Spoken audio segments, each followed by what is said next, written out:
New York City was trying to drown itself tonight. The rain wasn't just falling. It was being driven into the pavement like nails by a wind that screamed down the avenues, rattling the bones of the old buildings and the teeth of anyone foolish enough to be caught outside. I adjusted my grip on the handle of the umbrella, fighting a losing battle against the gale. The metal frame groaned, threatening to snap and turn inside out, useless against the onslaught. Beside me, Lily shivered violently. She was pressing her small body against my hip, trying to walk in my rhythm, but her little legs were struggling to keep up with my anxious pace. I pulled her closer, wrapping part of my worn wool coat around her shoulders, though it was barely enough to keep me warm, let alone shield both of us from the biting November chill. We should have been home 20 minutes ago. The late shift at the diner had run over because the manager, a man with grease permanently etched into his fingerprints and a soul to match, decided the floor wasn't mopped to his impossible standards. I hadn't argued. I couldn't afford to argue. Every extra dollar was a carton of milk, a loaf of bread, or a box of crayons to keep a traumatized boy silent and occupied while I worked double shifts. "Maria, my socks are wet," Lily murmured, her voice small and miserable, barely audible over the roar of the city storm. "I know, Bug. I'm sorry. We're almost there. Just 2 more blocks," I promised, scanning the street with vigilant eyes. The street was desolate, possessing the kind of emptiness that usually signaled trouble in this neighborhood. The streetlights flickered overhead, casting long, jumping shadows against the brick facades of the tenements. Most people had the sense to be indoors, hidden away from the storm and the predators that prowled when the sun went down. But we were exposed, 2 small figures moving through the gray wash of the night. My heart was hammering a frantic rhythm against my ribs, a sensation that had become my constant companion over the last 7 days. Ever since I found him, ever since I brought a ghost into our home. Every siren wail made me jump. Every shadow looked like a monster. Ahead, under the halo of a street lamp that buzzed like an angry hornet, there was a man. He didn't belong here. It wasn't just the way he stood, tall, commanding, taking up space as if he owned the very concrete beneath his feet. It was the silhouette of him. Even through the sheets of rain, the cut of his coat was too sharp, the fabric too heavy and expensive to be worn by anyone who lived in a 5-block radius of my apartment. He wasn't walking with purpose, and he wasn't looking for trouble. He was doing something that made my steps falter, my protective instincts flaring hot and bright. He was wrestling with a thick roll of paper and a staple gun, fighting the wind to affix a flyer to the wooden utility pole. A black SUV, sleek and ominous like a land shark, idled a few yards away. The engine purred with a low, menacing rumble that vibrated in my chest. 2 men in dark trench coats stood by the vehicle, looking miserable and on edge, their eyes scanning the darkness with the practiced paranoia of professional security. They stepped toward the man at the pole, one of them reaching out as if to take the staple gun, to do the menial task for him. The man shoved him away. The motion was violent, abrupt, a command without words. "Leave me alone." It was the gesture of a man who was dangerously close to snapping, a man holding on to his sanity by a thread. "Who is that?" Lily whispered, her curiosity momentarily overriding the cold. "Just keep walking, Lily. Keep your head down," I instructed, my grip on her hand tightening until I feared I might hurt her. My instinct was to cross the street, to put as much distance as possible between us and whatever drama was playing out under that light. Men like that, men who had armored SUVs waiting and subordinates they could shove without consequence, brought nothing but wreckage to people like us. But the sidewalk was narrow, and a construction barrier forced us to stay on his side. There was no escape. I pulled the umbrella lower, trying to create a shield, hoping we could slip past as invisible ghosts. As we drew parallel to him, the wind gusted, a malicious breath of the city. It ripped the flyer from his wet hands. The paper tumbled through the air, dancing erratically before plastering itself against my shin. I froze. The man froze. For a heartbeat, the only sound was the relentless hiss of the rain and the thrum of the idling car. I looked down. The paper was soaked, the ink threatening to run, but the image was clear. It was a high-resolution photo, not a grainy copy. A boy with dark curls and a smile that showed a missing front tooth. Above the photo, in bold, red letters, missing, Matteo Verciani, 5 years old. Substantial reward. No questions asked. The air left my lungs. The world tilted on its axis. I knew that face. I knew the curve of that cheek, the way his eyes crinkled when he was confused. I knew it because I had spent the last 7 days wiping tears from those cheeks. I knew it because that boy was currently curled up on a mattress in my living room, clutching a stuffed bear that used to belong to my father. I reached down to peel the paper off my leg, my fingers trembling uncontrollably. When I straightened up, the man had turned. Roberto Verciani. I didn't know his name then, but I knew his face. It was the kind of face that stopped traffic. Stark, brutal angles softened only by the depth of the agony etched into his features. He was soaked to the bone, his dark hair plastered to his skull, water dripping from his jaw. But it was his eyes that pinned me to the spot. They were dark, endless pits of brown, usually likely sharp and calculating, but now they looked like shattered glass. They were red-rimmed, wild with a lack of sleep and an overdose of despair. He looked like a man who was hollowed out, standing on the edge of a cliff, waiting for the wind to push him over. He didn't look at me, not really. He looked at the flyer in my hand.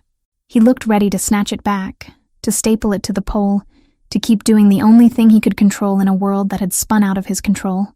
I started to hand it to him, my instinct to flee warring with the sudden crushing weight of empathy.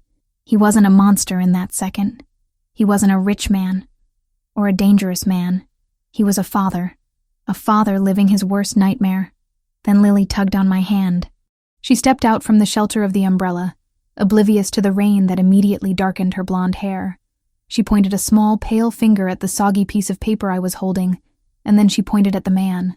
"He lives in my house," she said. Her voice was clear, cutting through the noise of the storm like a bell. The world stopped. The rain seemed to pause in midair. The idling SUV engine went silent in my ears. The 2 guards by the car straightened, their hands moving inside their coats, reaching for weapons. But Roberto didn't move for a weapon. He turned to stone. He looked down at Lily, blinking as if he couldn't process the English language. His chest heaved, a ragged intake of breath that sounded like a sob trapped in a cage of ribs. He fell to his knees. He didn't lower himself gracefully. He collapsed onto the wet concrete, putting him at eye level with my 6-year-old sister. The expensive fabric of his trousers soaked up the filth of the sidewalk instantly. He didn't care. "What did you say?" His voice was a rasp, a sound of gravel grinding together. He wasn't looking at me.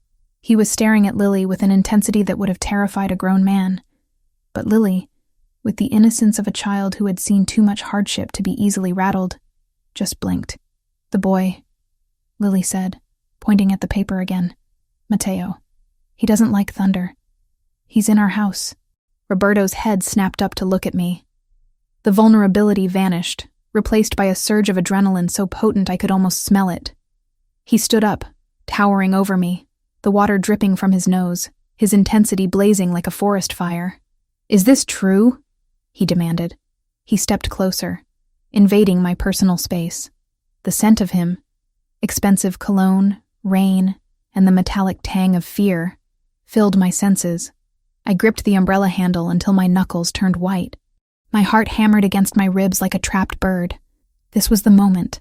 This was the dangerous edge I had been walking for a week. I had hidden the boy because the police were corrupt, because the system was broken, because I was terrified that if I handed him over to the wrong person, he would vanish forever. But looking at this man, seeing the raw, bleeding, open wound of his grief, I knew I wasn't handing him over to the system. I was handing him to his blood. "Yes," I whispered.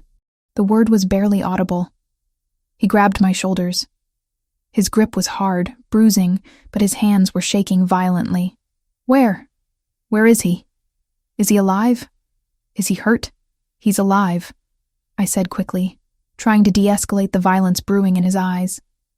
"He's safe. He's sleeping. Take me to him." It wasn't a request. It was a primal command. "Sir, we should call for backup," one of the guards shouted, stepping forward, his hand revealing the glint of steel beneath his coat. Roberto didn't even look back. Stay back. If you move, I will kill you myself." The threat was delivered with a cold, flat certainty that made the guard freeze instantly. Roberto looked back at me. "Take me." I nodded, unable to speak. I turned, pulling Lily back under the umbrella, and began to walk. The distance to my building was only half a block, but it felt like miles. I could hear his footsteps behind me. Heavy, urgent, splashing through the puddles. He didn't wait for his guards. He didn't check his surroundings. He was solely focused on my back, on the promise Lily had made. My mind raced. What if he thought I kidnapped him? What if he thought I was holding him for ransom? The flyer said, "No questions asked." But men like him always asked questions, and the answers were usually extracted with pain. But I couldn't run. I couldn't lie. Not with Lily there. Not with the truth waiting on my living room floor. We reached the front door of my building. It was a crumbling brownstone, the paint peeling, the buzzer system broken for years. I fumbled with my keys, my fingers slippery with rain and nerves. The key stuck in the lock. It always did. You had to jiggle it to the left, then push. "Open it!" Roberto growled from behind me. He was so close I could feel the heat radiating from his body. "I'm trying," I snapped, panic making my voice sharp. "It sticks." He reached over, his large hand covering mine. For a second, his skin was warm against my freezing fingers. He didn't shove me aside. He steadied my hand. He turned the key with precise, controlled force. The lock clicked. He pushed the door open and held it, ushering us inside. The lobby smelled of old cooking oil and damp carpet. The fluorescent light overhead flickered with a maddening buzz. "Basement apartment," I said, leading the way down the narrow, scuffed stairs. He followed, his breathing loud in the confined space. Every step he took seemed to echo with the weight of his authority. I was bringing a wolf into our den, but I prayed he wouldn't bite the hand that had fed his cub. I unlocked my apartment door. It was the only lock in the building I had paid to replace with a deadbolt, spending money I didn't have to ensure we were safe at night. I pushed the door open and stepped aside, pressing my back against the frame to let him pass. The apartment was small. One main room that served as a living area and bedroom for the kids, a tiny kitchenette in the corner, and a bathroom the size of a closet. It was poor. The furniture was mismatched, salvaged from curbsides, and the rug was threadbare, but it was clean. It smelled of the tomato soup I had made before leaving for work, which I had left in the slow cooker to keep warm. Roberto stepped over the threshold. He stopped. He didn't look at me. He didn't look at the cracks in the ceiling or the water stains on the walls. His gaze went straight to the corner of the room. There, on a mattress I had pulled onto the floor because he was afraid of falling out of the sofa, lay Mateo. He was curled into a ball, his breathing soft and rhythmic. He was wearing one of Lily's old oversized t-shirts with a faded cartoon cat on it. His thumb was near his mouth, and his other hand was clutching the worn-out velvet ear of Mr. Bear. He looked small, fragile, and completely peaceful. The silence in the room was absolute. It was heavy, thick with the kind of emotion that makes the air hard to breathe. Roberto made a sound that I will never forget. It was a whimper. A high, broken noise that had no business coming from the throat of a man who looked like he could crush a skull with his bare hands. It was the sound of a soul being stitched back together. He moved across the room like a man walking in a dream, terrified that any sudden movement would wake him up and shatter the illusion. He approached the mattress. He didn't touch the boy immediately. He hovered, his hands trembling in the air, tracing the outline of Mateo's body without making contact, as if verifying that he was real, that he was solid. Then, slowly, agonizingly, Roberto sank to the floor. He ignored the dampness of his suit, the hard linoleum. He didn't care about dignity or power. He fell to his knees beside the mattress. He reached out and brushed a lock of hair off Mateo's forehead. His hand, so large it could encompass the boy's entire head, was incredibly gentle. "Mateo," he whispered. "Mateo." The name hung in the air. A prayer answered. He bowed his head, his forehead resting on the edge of the mattress, his shoulders beginning to shake. The man who had terrified the guards outside, the man who commanded respect and fear, was gone. In his place was just a father, who had found the only thing that mattered. The silence that followed Roberto Verciani's breakdown was heavier than the storm raging outside. It was a thick, suffocating blanket that seemed to suck the oxygen right out of the tiny basement apartment. For a long time, the only sound was the ragged breathing of a man pulling himself back together, piece by fractured piece. I watched from the doorway, my hand still gripping Lily's shoulder so hard I forced myself to relax my fingers. The tableau before me was something out of a Renaissance painting. The dark, powerful figure bowed over the innocent, bathed in the harsh, flickering light of the single overhead bulb. But paintings were static. This was volatile. This was a bomb that had just been defused, and I had no idea if the timer had actually stopped or just reset. Roberto moved. The transformation was terrifying to witness. One moment, he was a father shattered by relief, his forehead resting on the dirty mattress, his expensive suit ruined by the grime of my floor. The next, he was rising. It wasn't a clumsy struggle to stand. It was a fluid, predatory ascent. He didn't wipe his face with the back of his hand like a normal person would. He simply inhaled, a long, controlled breath through his nose, and the grief evaporated. In its place, something cold and metallic slammed into existence. The vulnerability was locked away behind a wall of impenetrable steel. He adjusted his cufflinks, a reflexive, almost mechanical gesture, and when he turned to face me, the eyes that met mine weren't the tear-filled eyes of a parent anymore. They were the dry, burning eyes of a man who ruled a kingdom built on violence. He didn't speak immediately.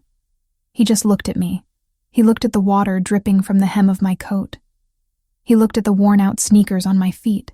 He looked at the way I had positioned myself slightly in front of Lily, a subconscious shield. He was dissecting me, peeling back layers of intent and history with a single sweep of his gaze. "Lock the door," he said.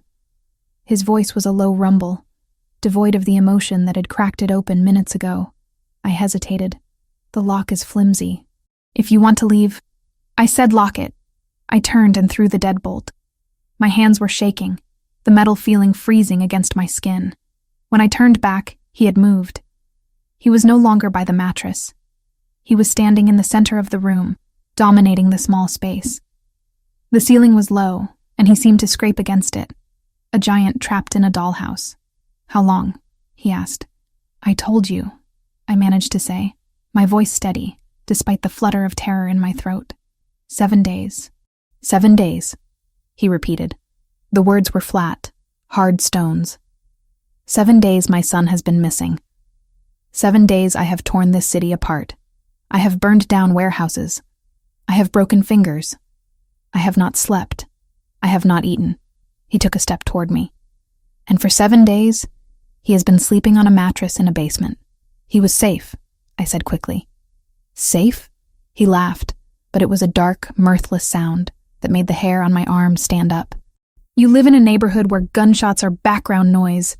You have a door that could be kicked in by a teenager. You call this safe? I kept him alive. The anger flared in me, sudden and hot, overriding the fear. I wasn't going to let him stand there and judge the sanctuary I had scraped together. I fed him.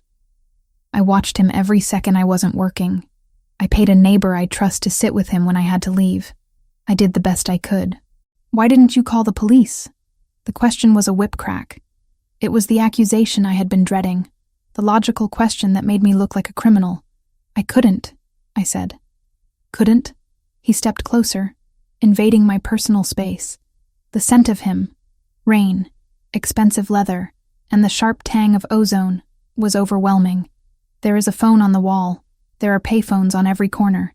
You could have walked into a precinct. Unless, his eyes narrowed, dark pits of suspicion. Unless you wanted something. Unless you were waiting for the reward to get higher. No. The denial tore out of my throat. Lily flinched behind me, and I reached back to squeeze her hand. I didn't want your money. I didn't even know who you were until tonight. Then why? He roared the word, his control slipping just enough to show the magma beneath the rock. Why did you keep a 5-year-old boy from his father? I took a deep breath, trying to slow my racing heart. I needed him to hear me. I needed him to understand, not just listen. I found him a week ago. I began, my voice trembling but gaining strength as I spoke. I was taking out the trash behind the hotel. It was freezing, just like tonight. I heard a noise in the dumpster. I thought it was a stray cat. Roberto's jaw tightened. A muscle feathered in his cheek. He was listening, intently, analyzing every syllable for a lie. He was buried under cardboard boxes, I continued, the memory washing over me, the smell of rotting vegetables, the small shivering shape. He was curled up so tight he looked like a ball. He was wearing that suit he has on now, but it was covered in mud. When I tried to touch him, he screamed. No sound came out but his face. It was a scream. I looked over at Mateo, who was watching us from the mattress, his eyes wide and unblinking. He wasn't asleep anymore. He was witnessing his rescue, silent as a ghost. I managed to get him out, I said, turning back to Roberto. I brought him into the kitchen to warm him up. My manager wasn't there. I gave him some hot milk. I was going to call 911. That was the first thing I thought of. Obviously. But if the first police car on the scene belonged to the same people who had put him in that dumpster, then every number I could dial was just another way of leading them back to him. So why didn't you? Roberto demanded. Because a patrol car pulled into the alley, I said. Roberto went still. Absolutely still. They were on a break, I said. 2 officers, uniforms, badges, guns. They got out to smoke. Mateo saw them through the service window. I paused, remembering the terror that had seized the boy. It hadn't been normal fear. It had been a primal, animalistic panic. He went crazy, I whispered. He started clawing at the walls. He was trying to hide under the industrial sink. He was pointing at them and shaking his head. He found his voice for 1 second. Just 1 second. He pointed at the police officer, a man with a mustache, badge number 492. I remember it because I stared at it. And he said, "Bad man." He said, "them." Roberto didn't breathe. He didn't blink. He was a statue carved from ice. He pointed at the police, Roberto said, his voice dangerously quiet. He pointed at the uniform, I corrected. He was terrified of the uniform. He made it very clear that the men in blue were the ones who took him, or the ones who gave him to whoever took him. I took a step closer to Roberto, desperate for him to believe me. If I had called 911, they would have sent a patrol car. Maybe those same men, maybe their friends. I couldn't take that risk. I looked at that little boy, shaking on the floor, and I knew that if I put him in the system, he would disappear, this time for good. The silence stretched, taut as a wire. Roberto looked at me, searching for deception. He looked for the telltale signs of a lie. The shifting eyes, the fidgeting hands. But I had nothing to hide. I had spent a week terrified that I was making the wrong choice. But looking at his face now, I knew I hadn't. Badge number 492. Roberto repeated softly. Yes, I said. Officer, distinct scar on his chin. Roberto closed his eyes for a brief second. When he opened them, the suspicion was gone, replaced by a cold, deadly realization, a fury that wasn't directed at me, but at something invisible to my eyes. Detective Miller, he murmured. He was on my payroll. He was at my house for Christmas last year. The revelation hit the room like a physical blow. The betrayal, the rot inside his own fortress. You didn't call the police, Roberto said, his voice sounding distant, because the police were the ones who sold him. I didn't know that for sure, I admitted, but I couldn't gamble with his life, so I brought him here. It was the only place nobody would look. Who looks for a billionaire's son in a basement apartment on 4th Street? Roberto looked around the room again. This time, he didn't look with judgment. He looked with clarity. He saw the blockade I had built at the door each night, a heavy wooden chair wedged under the handle. He saw the coloring books I had bought from the dollar store. He saw the slow cooker bubbling in the corner. He walked over to the kitchen counter. He picked up a box of cereal. It was a generic brand, the cheapest one available. He looked at the price sticker still on the top. Then he looked at the empty shelves. He realized that I had fed his son before I fed myself. He realized that the circles under my eyes were there because I had stayed awake watching the door while his son slept. He turned back to me. The menace had receded, leaving behind a profound, unsettling intensity. You have nothing, he stated. It wasn't an insult. It was an observation. I have enough, I countered defensively. No, he shook his head. You have nothing. And yet, you gave him everything you had. He walked toward me again, stopping just inches away. He looked down at me, his dark eyes scanning my face as if memorizing my features for a file. Do you know who I am, Maria? I know you're his father, I said. And I know you're dangerous. I am Roberto Verciani, he said. The name carried weight, heavy and dark. I run this city. Or I thought I did. Until tonight I thought I saw everything. But I didn't see the snakes in my own garden. He reached out. For a second, I thought he was going to strike me. I flinched, but his hand bypassed me and landed on Lily's head. He smoothed her wet hair, a gesture strangely tender for a man discussing betrayal and murder. You saved my life, he said. Not just his, mine, because if I had lost him, he didn't finish the sentence. He didn't have to. The abyss that opened up in his eyes said enough. He pulled his hand back and reached into his jacket pocket. He pulled out a sleek black smartphone. He didn't dial a number. He pressed a single button on the side. It's me, he said into the device. His voice was commanding, absolute. I have him. A pause. Someone on the other end was shouting, likely asking questions. Silence, Roberto ordered. I said I have him. He is unharmed. Listen to me very carefully, Marco. Do not use the main frequency. Our communications are compromised.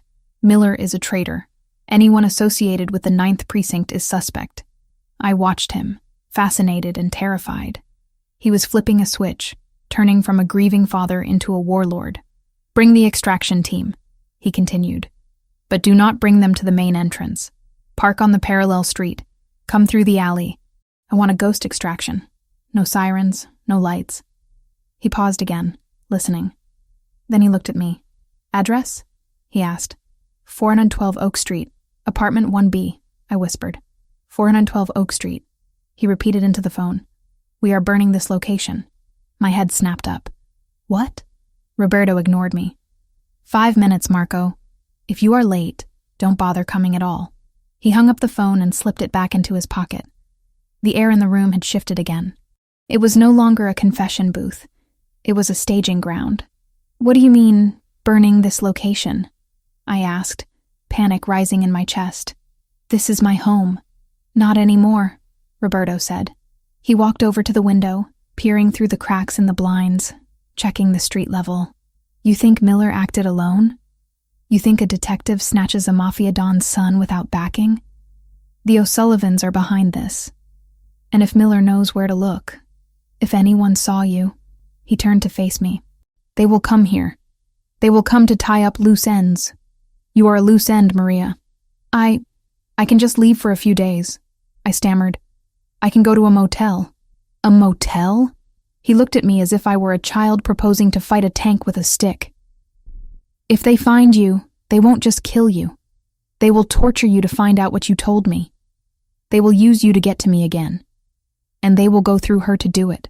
He pointed at Lily. The blood drained from my face. I looked at my sister. She was watching Roberto with wide, trusting eyes, completely unaware that he had just outlined her potential demise. So what happens? I asked, my voice barely a whisper. You come with me, Roberto said. It wasn't an offer. It wasn't a question. It was a decree. I can't just go with you, I argued, though the fight was leaving me. I have a job. I have bills. I have a life here.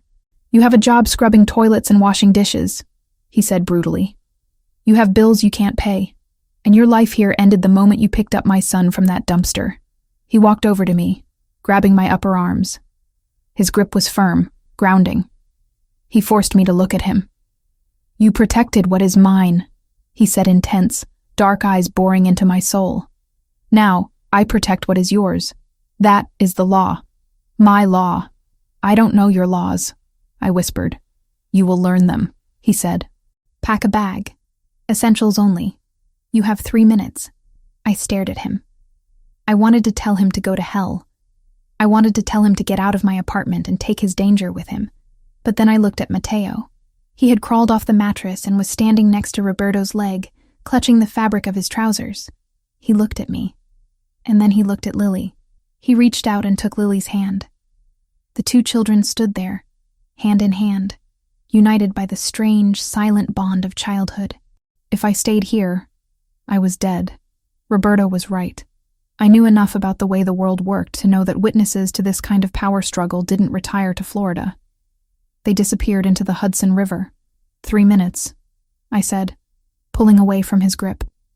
I grabbed the duffel bag from under the bed, the one I kept ready for emergencies, though usually the emergency was a landlord eviction, not a mob war.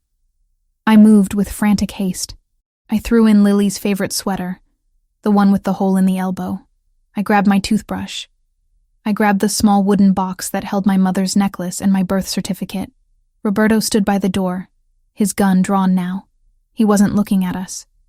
He was watching the hallway, his body angled to shield the room. He was a sentinel, a monster, standing guard over his treasure. "Maria?" Lily asked, her voice trembling slightly as she saw me frantically stuffing clothes into the bag. "Are we going on a trip?"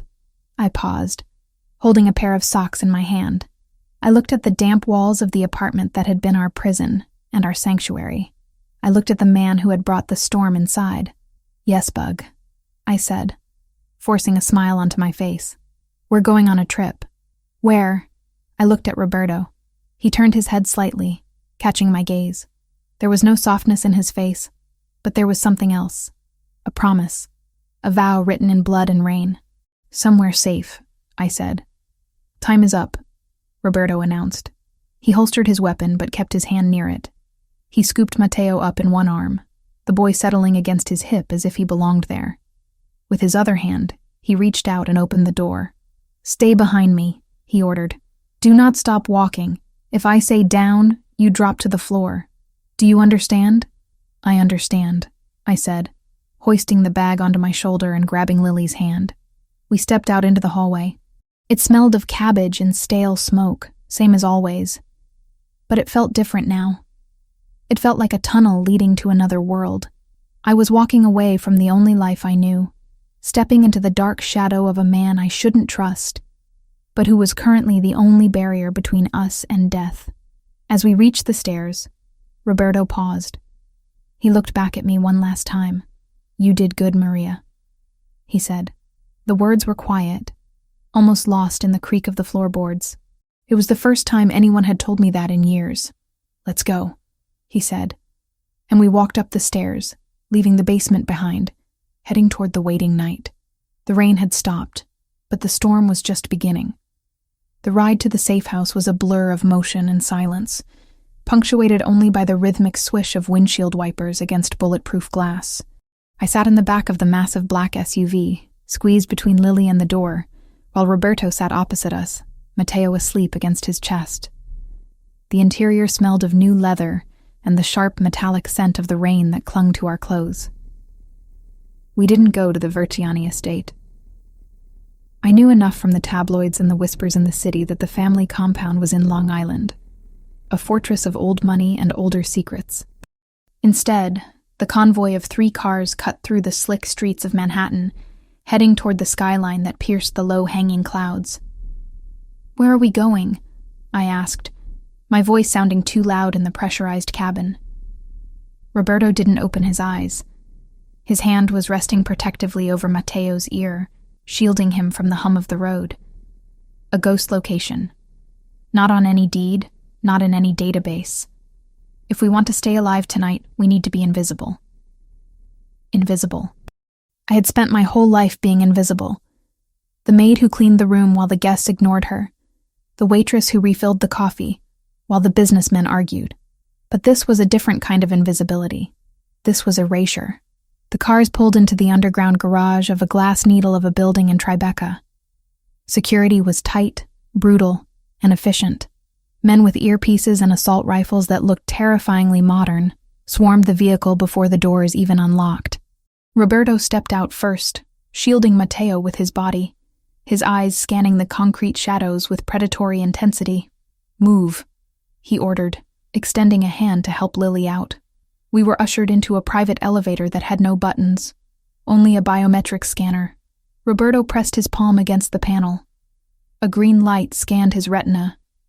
The doors hissed shut, sealing us in a steel box that shot upward with stomach-churning speed. When the doors opened, we weren't in a home. We were in a fortress in the sky. The penthouse was vast, spanning the entire top floor, with floor-to-ceiling windows that offered a panoramic view of the drowning city. But there was no warmth here. The furniture was sleek, Italian, and uncomfortable-looking. The surfaces were polished marble and chrome. It looked like a showroom, or a high-end medical facility, devoid of personal touches. No photos, no clutter, no life. "Check the perimeter," Roberto barked at Marco, the head of his security detail, a man with a neck as thick as a tree trunk. "I want the blast shields engaged on the windows. Nothing comes in, nothing goes out." "Yes, boss." I held Lily's hand tight as metal shutters began to descend over the magnificent view, turning the penthouse into a luxury bunker. The sound of the locks engaging, heavy, industrial thuds, echoed in the large space. "Put the boy in the master suite," Roberto instructed a younger guard. But then he stopped himself. He looked down at Matteo, who was beginning to stir, his eyes fluttering open in panic as he realized he was in a strange place. Matteo let out a silent cry, his small hands grasping at the air. "I'll take him," I said, stepping forward before I could think about the hierarchy in the room. Roberto looked at me. For a second, I thought he would snap at me for interrupting. But he saw the way Matteo was reaching for me. Not for his father, but for the woman who had fed him soup for a week. A flash of pain crossed Roberto's face, raw and unguarded, before he masked it. "Go," he said.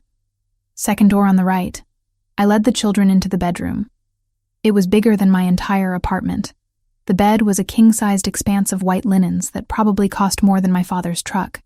I sat Matteo down in the center of it. He immediately curled up into a ball, pulling his knees to his chest. Lily climbed up beside him, patting his arm. "It's okay, Leo," she whispered, using the name we had called him. "It's like a spaceship." I spent the next hour trying to turn the sterile room into something resembling a sanctuary. I found extra pillows in the closet and built a fort, just like we did in the basement. I closed the heavy curtains to hide the blast shields. I kept the lights low. But the real problem started when the food arrived. Roberto entered the room an hour later, followed by a man pushing a cart laden with silver platters. The smell of roasted chicken and rosemary filled the air, rich and mouth-watering. My stomach rumbled audibly. I hadn't eaten since lunch, but I ignored it. "Dinner," Roberto announced.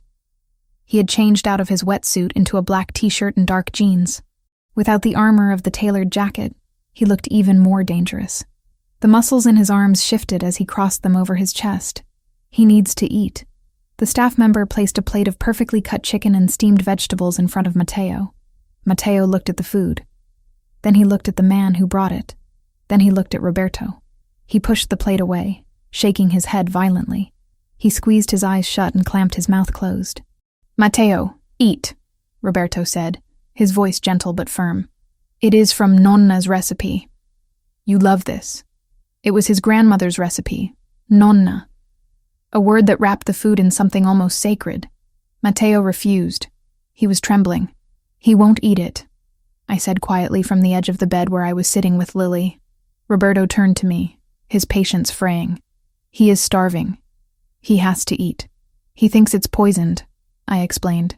"The men who took him, they must have given him something, or threatened him with food. For the first 2 days at my place, he wouldn't touch anything unless I took a bite first, and swallowed it in front of him." Roberto's face darkened, a storm cloud passing over his features as he imagined what his son had endured. He looked at the plate, then at his son, helpless in the face of the trauma. I stood up. I walked over to the cart and picked up a fork. I didn't ask for permission. I speared a piece of chicken and a carrot. I knelt down in front of Matteo, making sure I was at his eye level. "Look, Matteo," I said softly. I put the food in my mouth. I chewed slowly, exaggerating the motion. I swallowed. I opened my mouth to show him it was gone. I smiled. "See? Good. Safe." I waited 5 seconds. 10. Matteo watched me with intense focus. He watched my throat. He watched my eyes to see if I would fall over. When I remained upright and smiling, his shoulders dropped about an inch. He reached out a hesitant hand. I handed him the fork. He took it and took a tiny bite. Then another. Soon he was eating with the ravenous hunger of a growing boy. I felt a gaze burning into the side of my face. I turned to find Roberto watching me. He wasn't looking at the food.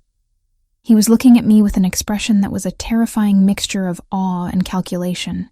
He was realizing that I held the key to his son's recovery, a key he didn't possess. "You have done this before," he said quietly, stepping closer as Matteo focused on his meal. "Done what?" "Handled fear. You don't flinch when I raise my voice. You don't shake when you see guns. You knew to block the door of your apartment with a chair wedged under the handle, not just leaning against it. That is a tactical barricade, not a civilian guess." I stood up, wiping my hands on my jeans. The adrenaline of the escape was fading, leaving behind a bone-deep exhaustion. But his scrutiny kept me sharp. "My father," I said simply. "He lived in Ohio. He wanted a son. He got me, and then, years later, Lily. He didn't believe in dolls. He believed in preparation." Roberto raised an eyebrow. "Preparation for what?" "For everything. Economic collapse, home invasion, the end of the world." I shrugged, a bitter smile touching my lips. He was paranoid. I grew up thinking the sky was falling. He taught me to shoot a rifle when I was 8. He taught me how to check for exits when I walk into a room. He taught me that if you can't be strong, you have to be smart. And where is he now? He died 3 years ago. "Heart attack," I said. "He spent his whole life preparing for a war that never came, and his own heart killed him while he was watching TV. But," I looked at Matteo, who was now sharing a piece of chicken with Lily. I guess the lessons stuck. "When I saw that cop in the alley, I didn't see a uniform. I saw a predator. My dad taught me to spot predators." Roberto stared at me for a long moment. The silence between us stretched, thick with unsaid words. He stepped closer, invading my personal space again. But this time it felt less like intimidation and more like magnetism. "You spotted a predator," he murmured, his voice low. "And you saved my bloodline because of it." His phone buzzed in his pocket, shattering the moment. He pulled it out, his eyes never leaving my face as he answered. "Speak." He listened for a moment, his jaw tightening. The temperature in the room seemed to drop. "Confirmed?" he asked. A pause. "Good. Deal with it." "No, not quickly. Make it last." He hung up and looked at me. "You were right." "About what?" "Detective Miller. Badge 492. Roberto walked over to the window, staring at the metal shutters as if he could see through them to the city below. My men swept his financials. He received a deposit into an offshore account 3 days before Matteo was taken. A deposit from a shell company linked to the O'Sullivan family. I let out a breath I didn't know I was holding. I knew it. I knew he looked wrong. "You have excellent instincts, Maria Foster," Roberto said, turning back to face me. "Better than half the men on my payroll." He walked over to the wet bar in the corner of the room and poured 2 glasses of amber liquid. He held one out to me. "I don't drink," I said automatically. "It's for the nerves. Drink," he ordered, but the edge was gone from his voice. I took the glass. The crystal was heavy, cold in my hand. I took a small sip. The whiskey burned on the way down, a fire that matched the one in his eyes. "So, what happens now?" I asked, looking at the children. Lily had fallen asleep next to Matteo, her head on his shoulder. "You have your son. You know who the traitor is. The O'Sullivans. They'll know you have him back soon. They already know," Roberto said grimly. "The moment I extracted you, the clock started ticking. War is coming, Maria. A war that will make the storm outside look like a gentle breeze." "Okay," I said, trying to keep my voice steady. "So give us some money, enough to get a bus ticket to somewhere far away, Idaho or Montana. Nobody will look for us there. We'll disappear. You'll never see us again." Roberto swirled the whiskey in his glass, watching the amber vortex. "Is that what you want? To disappear?" "I want my sister to be safe," I said fiercely. "That's all I want. And you think you can keep her safe?" He looked at me, his gaze piercing. You have no money. You have no resources. And now, you have a connection to the Verciani family. The O'Sullivans are not the kind of men who forgive. They will assume you know things. They will assume you saw faces. They will hunt you down, Maria. Not today. Maybe not tomorrow. But one day, you will be walking Lily to school, and a van will pull up, and you will never be seen again. The horror of his words washed over me. I felt bile rise in my throat. You're trying to scare me. I am trying to save you, he countered. Again, he set his glass down on the marble table with a sharp click. You cannot leave. Not yet. I'm not your prisoner, I said, though I felt like one, a prisoner in a gilded cage. No, you are my guest, he said. But look at him. He pointed to the bed. Matteo was asleep now, but his hand was reaching out, clutching the hem of Lily's sweater. He trusts you, Roberto said, his voice dropping to a whisper that sounded like a confession.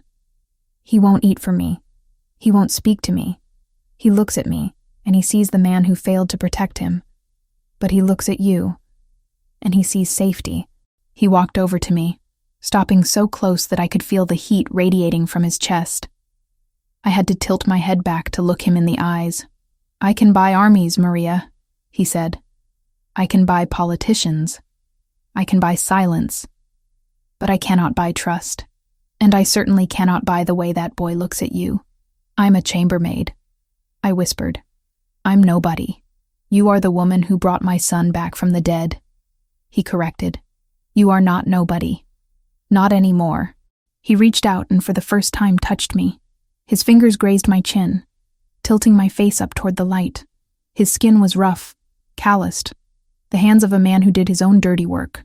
The touch sent a shockwave through my nervous system, a jolt of awareness that had nothing to do with fear and everything to do with the man standing in front of me. You stay, he said.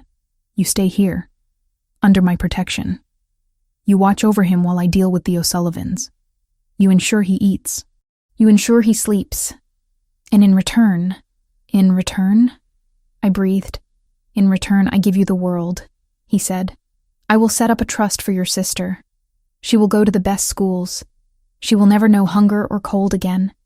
You will never scrub another toilet. You will be comfortable.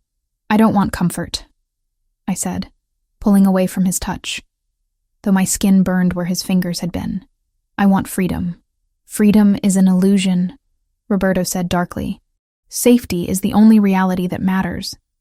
And right now, the only safety you have is inside these walls. He stepped back, the distance between us suddenly feeling vast. The guest room is down the hall for you and the girl, he said, his businesslike demeanor returning.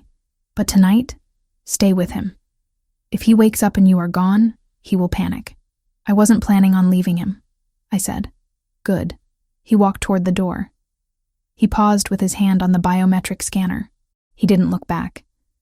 Get some sleep, Maria. You look like you've been fighting a war. Maybe I have, I murmured. Then rest, he said.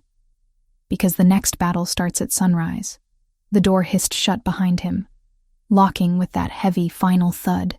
I let out a shuddering breath and sank onto the edge of the massive bed. I looked at the 3 sleeping children, Matteo, Lily, and the ghost of the girl I used to be before tonight. I picked up the glass of whiskey he had left. I took another sip. It tasted like smoke and power. I was trapped. I knew it. He had woven a web of logic and fear that I couldn't cut through. But as I looked at Matteo's peaceful face, I realized that even if the doors were unlocked, I couldn't walk out. My father had taught me to survive, but he hadn't taught me how to walk away from a child who needed me. I kicked off my wet sneakers and curled up at the foot of the bed, positioning myself between the children and the door. My hand drifted under the pillow, fingers curling around the cold, hard shape of the heavy brass lamp I had unscrewed from the nightstand while Roberto was talking. It wasn't a gun, but it was a weapon. Roberto Verciani might think I was just a guest, or a nanny, or a loose end, but he was wrong. I was the daughter of a paranoid hunter from Ohio, and if anyone, O'Sullivan or Verciani, tried to hurt these kids, they would find out that I didn't need a fortress to be dangerous. I closed my eyes, listening to the wind howl against the blast shields, and waited for the dawn. The morning sun tried to pierce through the heavy blast shields covering the penthouse windows, but it only managed to cast a dull gray light across the expanse of the main room.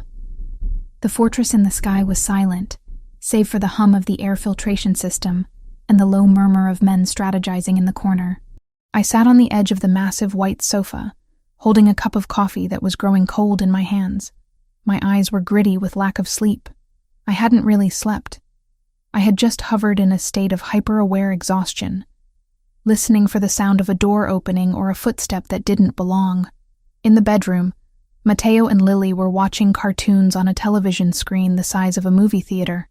They were safe for now, insulated by soundproof walls and Roberto's promise. But out here, in the cold marble reality of the war room, the tension was thick enough to choke on. Roberto stood by the wet bar, which had been converted into a command center. Maps of the city were spread out over the granite counter, weighed down by clips of ammunition and heavy crystal tumblers. He was on the phone again, his voice a low, dangerous rumble that vibrated through the floorboards. He looked different in the daylight. Last night, he had been a force of nature, a creature of rain and violence. Today, he was a CEO of death. He wore a crisp white shirt, the sleeves rolled up to reveal forearms corded with muscle, and a watch that probably cost more than the building I used to live in. His dark brown eyes, intense, calculating, devoid of the tears I had seen yesterday, scanned a document one of his guards had handed him. "No," Roberto said into the phone, his tone cutting. "I don't care about the optics. I care about the leak. Find it. Plug it.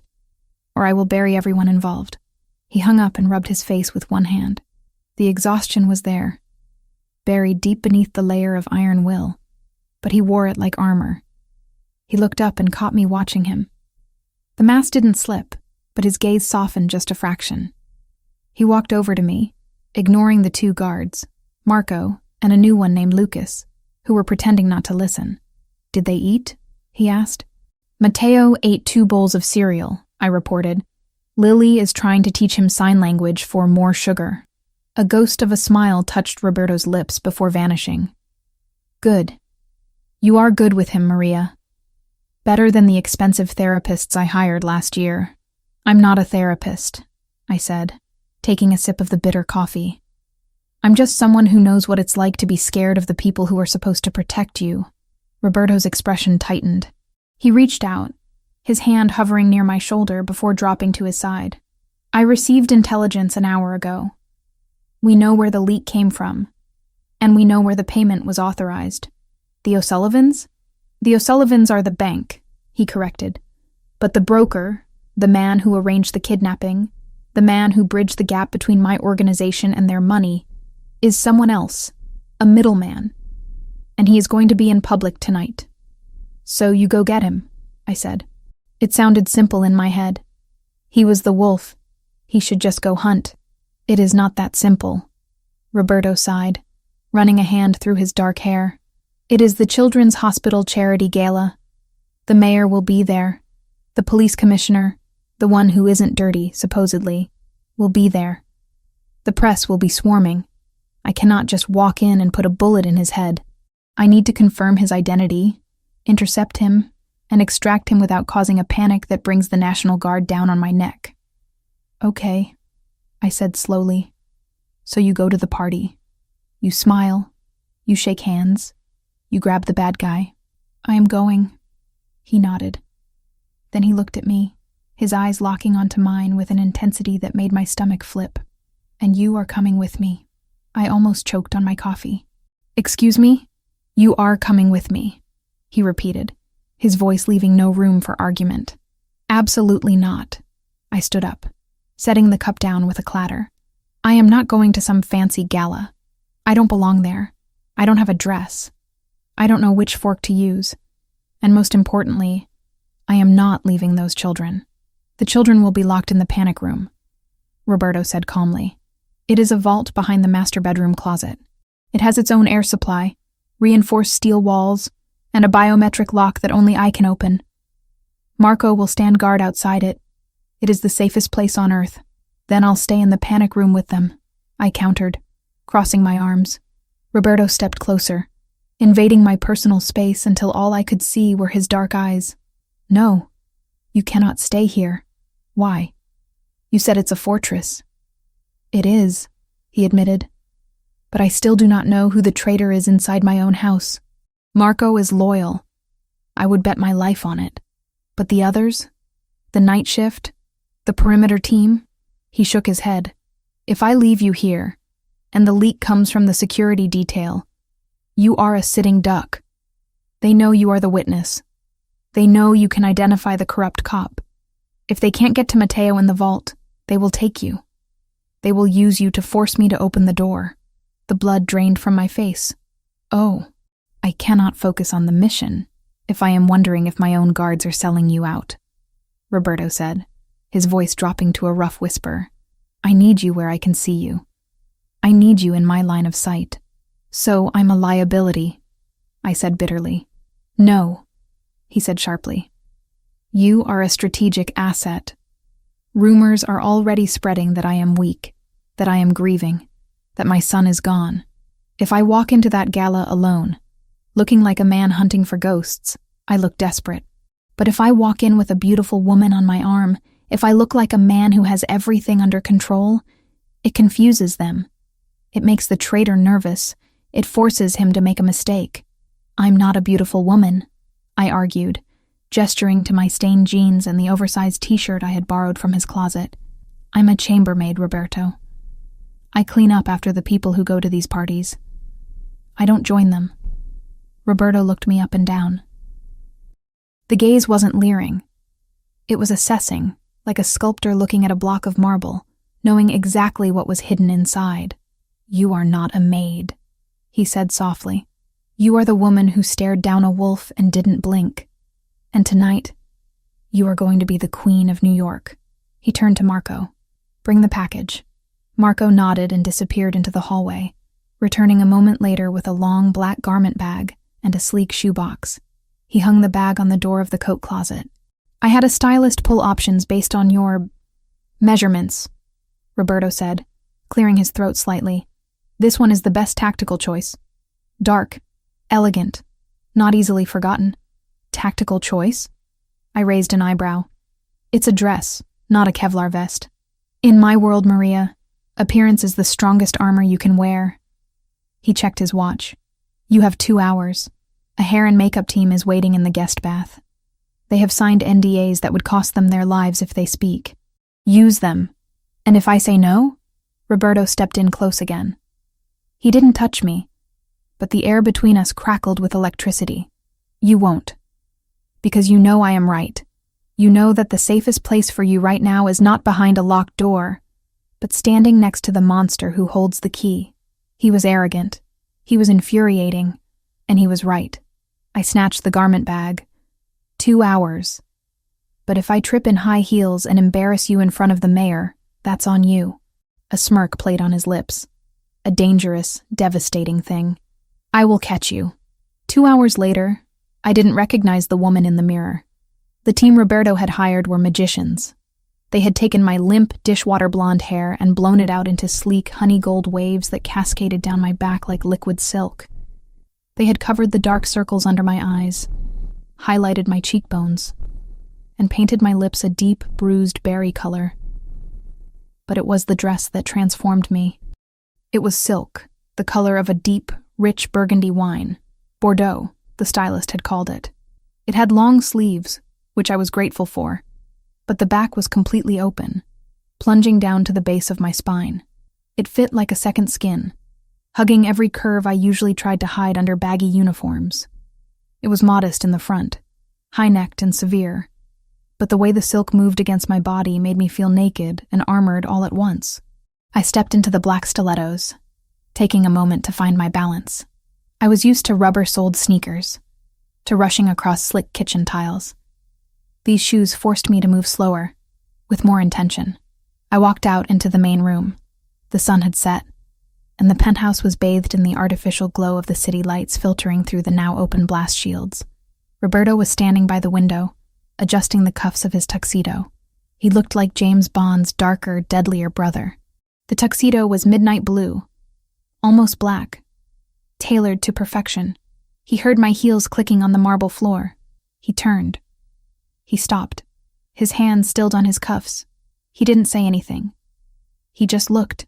His eyes started at my feet and traveled up, slowly, lingering on the sway of the silk, the curve of my waist, the exposed skin of my back, as I turned slightly to check for Lily.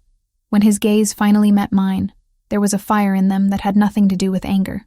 It was raw, masculine appreciation. It was a look of possession. "Maria," he breathed. The name sounded different when he said it like that. Like a prayer. "It fits," I said, feeling suddenly shy, smoothing the fabric over my hips. "It is." He shook his head, seeming to struggle for the English word. "Devastating." "You look dangerous." "Good," I said, lifting my chin. "I feel dangerous." He walked over to me. He reached into his pocket and pulled out a velvet box. He flipped it open. Inside sat a diamond necklace, a simple solitaire on a delicate platinum chain. "Turn around," he ordered softly. I turned, exposing my back to him. I felt the heat of his body behind me. I felt his fingers brush the nape of my neck as he lifted my hair.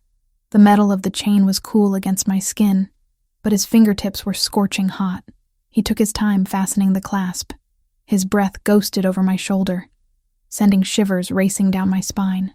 "This is a tracker," he whispered into my ear. "It has a GPS chip embedded in the setting. If we get separated, if anyone takes you, I will find you. Anywhere on this planet." The romance of the moment shattered, replaced by the cold reality of our situation. But strangely, I found it comforting. It wasn't jewelry. It was a leash. And right now, I wanted to be tethered to the biggest dog in the fight. "Understood," I whispered back. He turned me around to face him. His hands settled on my waist. The fabric of the dress was thin. I could feel the heat of his palms burning through it. "We are going into a tank of sharks," he told me, his face serious. "Do not speak to the press. Do not accept drinks from anyone but me. Stay on my left side. My gun is on my right. I need that arm free. If I squeeze your waist twice, you move. Immediately. I know how to be invisible, Roberto," I reminded him. "I've served these people champagne while they talked about their affairs and their crimes. They don't look at the help. They won't look at me." Roberto let out a short, dry laugh. He leaned in, his lips brushing my ear. "You are not the help tonight, Maria. Look in the mirror. No one is going to be able to look away from you. Especially not me." He stepped back, offering me his arm. "Ready?" I took a deep breath, thinking of Matteo safe in the vault, thinking of the badge number 492, thinking of the life I was leaving behind. "Ready," I said. The charity gala was held at the Pierre Hotel. The ballroom was a sea of black ties, glittering jewels, and fake smiles. The air smelled of expensive perfume, lilies, and ambition. A string quartet was playing something classical and soothing in the corner, trying to mask the predatory nature of the gathering. As we walked in, the room didn't go silent. That only happened in movies. But the energy shifted. Heads turned. Whispers started behind gloved hands. Roberto Verciani had arrived, 3 days after rumors of his son's kidnapping had started to circulate in the underworld, and he wasn't grieving. He was standing tall, looking lethal, with a mystery woman in blood-red silk on his arm. I felt the weight of hundreds of eyes. My instinct was to shrink, to grab a tray and start clearing glasses, to blend into the wallpaper. But Roberto's arm was a steel band under mine. He held me close, his body shielding me from the worst of the glare. "Head up," he murmured. "You belong here because I say you belong here." We moved through the crowd. Roberto played the part perfectly. He shook hands. He exchanged pleasantries with the mayor. He nodded at rival mobsters who were pretending to be legitimate businessmen for the night. He was charming, but there was an edge to it, a threat lurking beneath every smile. I played my part too. I smiled. I nodded. I sipped the champagne Roberto handed me, after he tasted it first. But while they played the social game, I went to work. I wasn't looking at the jewels or the dresses. I was looking at the staff. I knew the rhythm of a service crew. I knew the flow. The waiters moved in a pattern, clockwise, trays up, eyes down, efficient, invisible. They were tired, they were bored, they were thinking about their tips and their aching feet. But one of them was wrong. We were standing near a massive ice sculpture of a swan when I saw him. He was a waiter, young, maybe 25. He was carrying a tray of crab cakes. He was moving through the crowd near the kitchen doors. But he wasn't looking at the guests' glasses. He wasn't looking for empty plates. He was looking at the ceiling, specifically at the ventilation grates. Then he looked at the security team standing by the emergency exit, Roberto's men. He was sweating. Not the sheen of hard work in a hot kitchen, but the clammy gray sweat of terror. His hand shook slightly as he offered a napkin to a woman. I tightened my grip on Roberto's arm. "Roberto," I whispered, not moving my lips, keeping my smile plastered on my face. "Tell me." He replied instantly, his body tensing against mine. The waiter, 3 o'clock, near the kitchen swing doors. Dark hair, scar above his left eyebrow. "I see him. What about him?" "He's wearing shoes with rubber soles," I murmured. "Tactical boots disguised as dress shoes. You can see the tread when he steps. And he's not serving the food. He's been circling the same 4 tables for 10 minutes, but his tray is still full. He's timing the security rotation." Roberto didn't look directly at the man. He looked at me, looking deep into my eyes as if he wanted to kiss me, but really using the angle to check his periphery. "Rubber soles," he mused. "Good catch. He's checking his watch every 30 seconds, I added. "He's waiting for a signal." "He is the spotter," Roberto concluded. "He is waiting for the target to arrive, or he is signaling for the hit." "Who is the target?" "Me," Roberto said calmly. "Or the broker. If the O'Sullivans are cleaning house, they might be here to kill the middleman before I can get to him." Suddenly the waiter stiffened. He touched his ear. An earpiece. A tiny, flesh-colored device that I wouldn't have noticed if I hadn't been looking for it. He dropped the tray of crab cakes on a nearby table with a clatter that drew annoyed looks, and turned sharply toward the service corridor. "He's moving," I said. "Stay here," Roberto ordered. "No," I said, my hand clamping onto his bicep. "If I stay here alone, I'm a target, and you need me to identify if there are others. Service crews work in teams. If there's one fake waiter, there's a busboy and a bartender too." Roberto looked at the service corridor, then back at me. He weighed the risk. "You are impossible," he growled. "I'm useful," I corrected. "Fine. Stay on my hip. If guns come out, you hit the floor. You do not try to be a hero. You survive. That is your only job. Deal." We moved. We didn't run. That would cause a scene. We glided through the crowd, cutting off the waiter's path.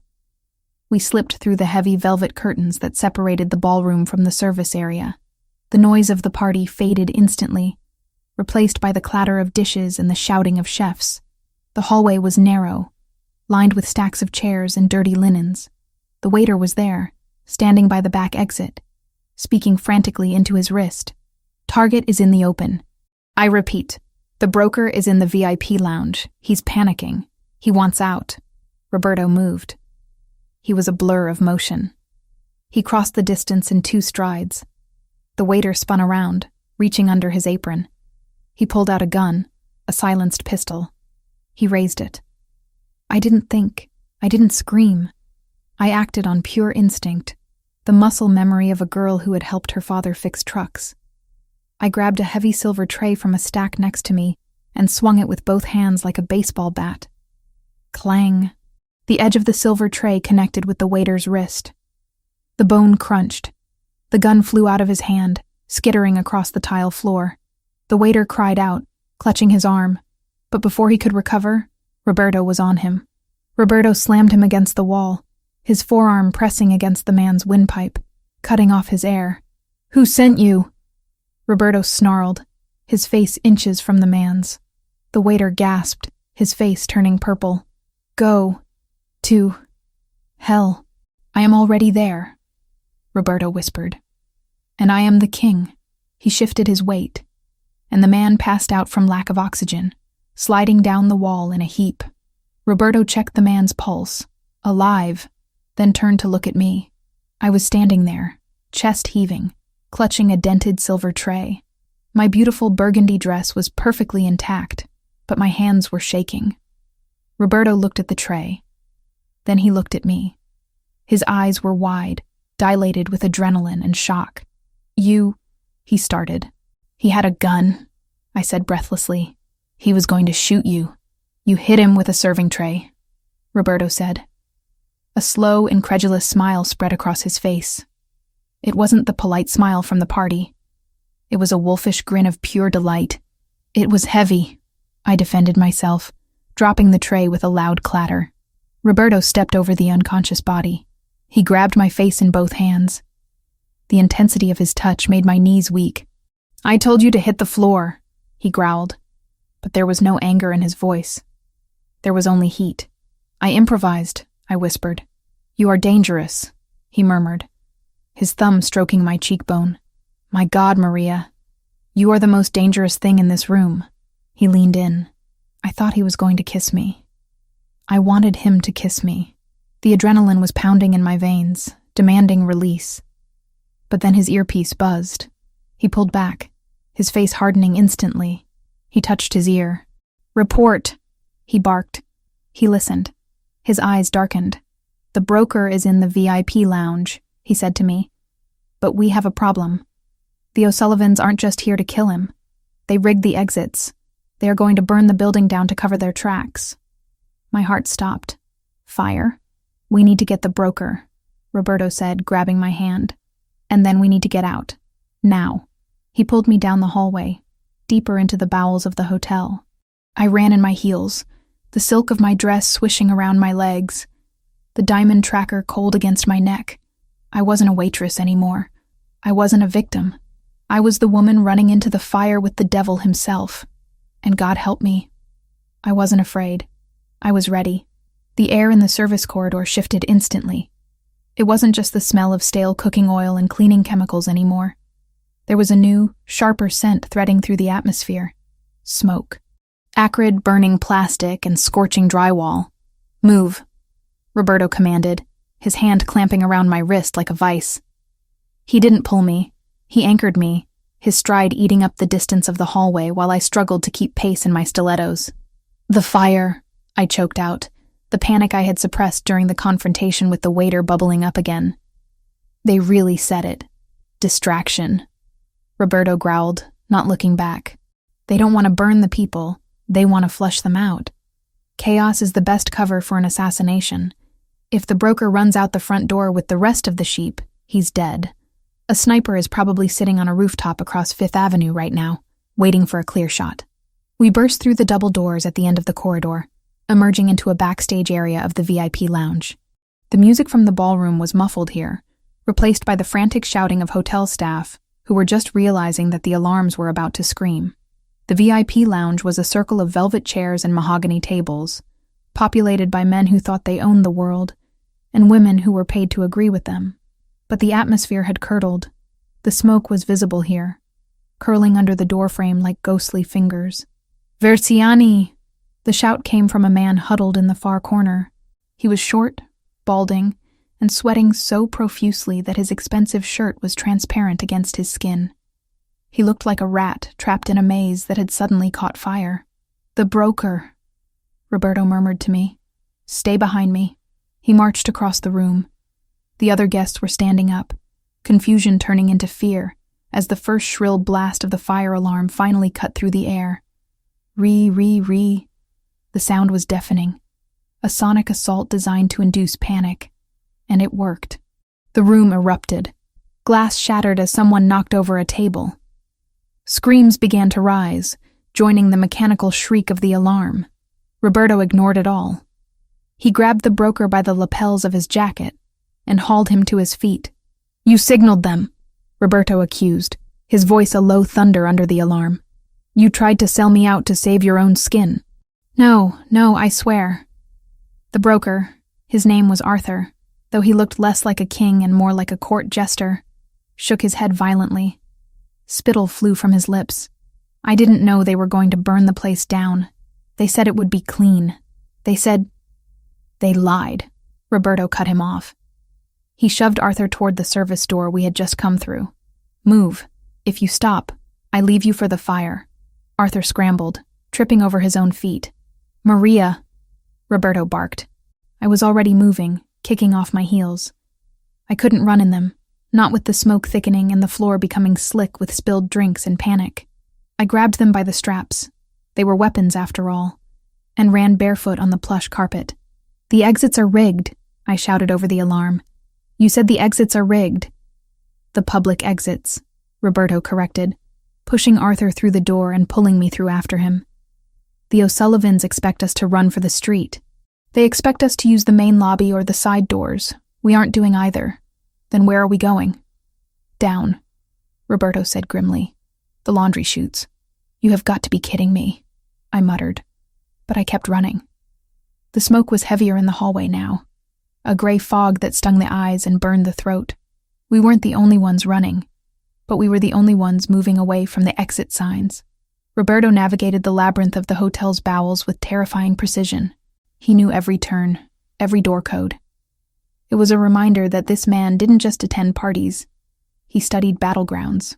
We reached the laundry processing room. It was a cavernous space filled with massive industrial machines and rolling carts of dirty linens. The air here was hotter, stifling. "Here," Roberto pointed to a wide metal chute in the wall.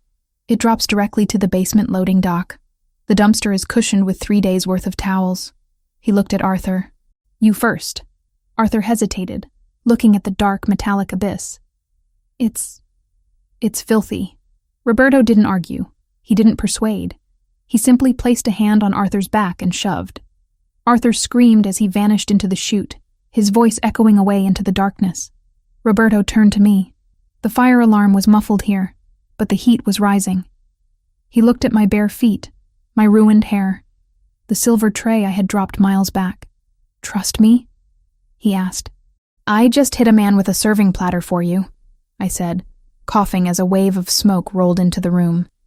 "I think we're past the trust exercises." He smirked, a flash of white teeth in the gloom, and lifted me effortlessly. He sat me on the edge of the chute. "Keep your arms in, legs crossed. I'll be right behind you." I took a breath, closed my eyes, and pushed off. The slide was terrifyingly fast, a dark, spiraling descent that smelled of detergent and fear. I landed with a soft whump into a mountain of hotel sheets.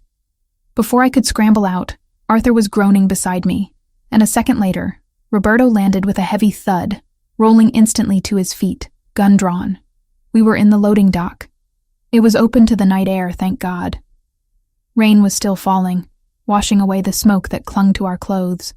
A black van screeched around the corner, its tires squealing on the wet concrete. The side door slid open. Marco was there, holding an assault rifle. "Boss, we have the perimeter secure, but the fire department is 2 minutes out. We need to vanish." "Get him in," Roberto ordered, pointing at Arthur. 2 guards jumped out, grabbed the broker, and threw him into the back of the van like a sack of potatoes. Roberto turned to me. He grabbed my waist, lifting me out of the dumpster and setting me on the concrete. My feet were black with soot, my dress torn at the hem. I must have looked like a disaster. "You drive with me," he said, guiding me toward the armored SUV parked behind the van. We piled into the back seat. The heavy door slammed shut, sealing out the noise of the sirens wailing in the distance. The silence inside the car was sudden and absolute. "Go," Roberto commanded the driver. The SUV surged forward, merging into the traffic, disappearing into the veins of the city. I slumped back against the leather seat, the adrenaline crash hitting me like a physical blow. My hands started to shake. I clamped them between my knees to stop it, but the tremors traveled up my arms. I had almost died. Twice. In the span of an hour. "Maria." Roberto's voice was rough. He wasn't looking at his phone. He wasn't looking at the road. He was looking at me. He reached out and took my hands, pulling them from between my knees. He held them in his thumbs rubbing over my knuckles. "You're shaking," he murmured. "I'm terrified," I admitted, my voice cracking. That wasn't a movie, Roberto. That was real.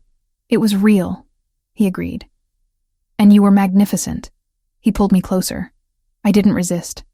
I needed the heat. I needed the contact to prove I was still alive. I slid across the seat until our thighs were touching. He looked down at me, his dark eyes scanning my face, searching for injuries. He saw the soot on my cheek. He lifted a hand and wiped it away with his thumb, his touch agonizingly gentle. You saved my life back there, he said softly. The waiter, he had the drop on me. I was focused on the corridor. I didn't see him turn. He hesitated, I whispered. He looked at his watch. That's the only reason I had time. No. Roberto shook his head.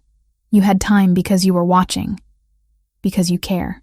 His hand moved from my cheek to the back of my neck, his fingers tangling in the hair that the expensive stylist had spent hours perfecting. He exerted a gentle pressure, pulling me toward him. Maria. He groaned, a sound that came from deep in his chest. And then he kissed me. It wasn't a tentative first kiss. It wasn't sweet. It was a collision. It was the taste of smoke and whiskey and survival. His lips were hard, demanding, claiming me with a desperation that matched my own. I opened to him instantly, my hands finding purchase on the lapels of his ruined tuxedo jacket, pulling him closer. The kiss devoured the space between us. It was a release of all the fear, all the anger, all the tension that had been building since the moment I saw him in the rain. He tasted like danger. He tasted like power. And God help me, I wanted to drown in it. He groaned into my mouth, his hand sliding down my spine, tracing the exposed skin of my back through the open dress. His touch was electric, igniting fires that the rain outside couldn't touch. I arched into him, forgetting the car, the driver, the war. For a moment, there was just him, just this man who made me feel terrified and invincible all at once. When he finally pulled back, we were both gasping for air. His forehead rested against mine, his eyes closed, his breathing ragged. I should not have done that, he whispered, his voice hoarse. Why? I asked, my lips tingling. Because I cannot offer you anything but war, he said, opening his eyes. The darkness was back in them, swirling with regret and desire. And you deserve peace. I don't want peace right now, I said fiercely. I want to know that we won. Roberto stared at me for a long heartbeat, then let out a short, incredulous laugh. He kissed my forehead, a sharp, hard press of his lips, and sat back, putting a few inches of distance between us. He needed to think. He needed to be the general again. We won the battle, he said, reaching into his pocket. He pulled out the phone, the one he had taken from the waiter. Now, we need to win the war. He tapped the screen. It was cracked, but functional. The assassin was careless, Roberto muttered, scrolling through the device. He didn't wipe his texts. He thought he was going to walk out of there. What does it say? I asked, leaning over to look. The screen was bright in the dim car. Orders, Roberto said. Coordinates for the hit, timestamps, and this. He pointed to a message thread. The sender was listed only as unlisted. Message received 8:45 p.m. Target entering. Do not miss. The wolf is distracted by the girl. Message sent 8:46 p.m. Confirmed. Taking the shot in the corridor. Message received 8:47 p.m. Make it messy. I want the headline to bleed. The wolf is distracted by the girl. I read aloud, a chill running down my spine. They were watching us. They are always watching, Roberto said absently. But look at the timestamp of the first message. 8:45 p.m. So? At 8:45 p.m. I was in the elevator. My signal was jammed. The only people who knew exactly when I was walking into that hallway were the people in my ear. He looked at me, his face grim. The text came from inside my command center. It came from the penthouse. I covered my mouth with my hand. Marco? No. Roberto shook his head immediately. Marco was in the van. He was running the perimeter. It was someone else. Someone who had access to the live feed. He scrolled up. There's more. A location pin sent 3 days ago. It's an address in the meatpacking district. An old warehouse. Let me see, I said, an instinct prickling at the back of my mind. He handed me the phone. I looked at the map pin. It was a blurry satellite image of a brick building near the docks. But it wasn't the address that caught my eye. It was the photo attached to the message below it, a photo of the drop zone for the payment. It was a photo of a graffiti-covered door with a very specific tag sprayed in neon green paint. An anchor, wrapped in a snake. My breath hitched. The image slammed into me like a physical memory. "I know this place," I whispered. Roberto turned to me sharply. "What?" "I know this door," I said, my finger hovering over the screen. "I've stood in front of it." "Maria, think carefully," Roberto said, his voice intense. "This is important." "Where is this?" "It's not the meatpacking district," I said, looking closer. "The GPS is spoofed. They faked the location pin to throw off anyone who intercepted it. But the photo is real." I closed my eyes, transporting myself back to 3 months ago. "The hotel where I work," I began, my voice gaining strength. "The loading dock in the back alley. It connects to the service tunnels that run under the entire block. There's a door down there, an old maintenance entrance that nobody uses because it's flooded half the time." I opened my eyes and looked at Roberto. "I went down there once to hide from my manager when I broke a vase. I saw men there. 2 of them. One was wearing a suit like yours. The other was rough. He had a tattoo on his neck. An anchor and a snake. The O'Sullivan crest," Roberto hissed. "They were arguing," I continued, the memory sharpening. "The man in the suit gave the other guy a heavy envelope. He said, 'The basement is secure. No one checks the boiler room in the East Wing anymore.'" Roberto's eyes widened. "The East Wing of your hotel?" "It's been under renovation for 2 years," I nodded. "It's abandoned. Dust sheets, scaffolding.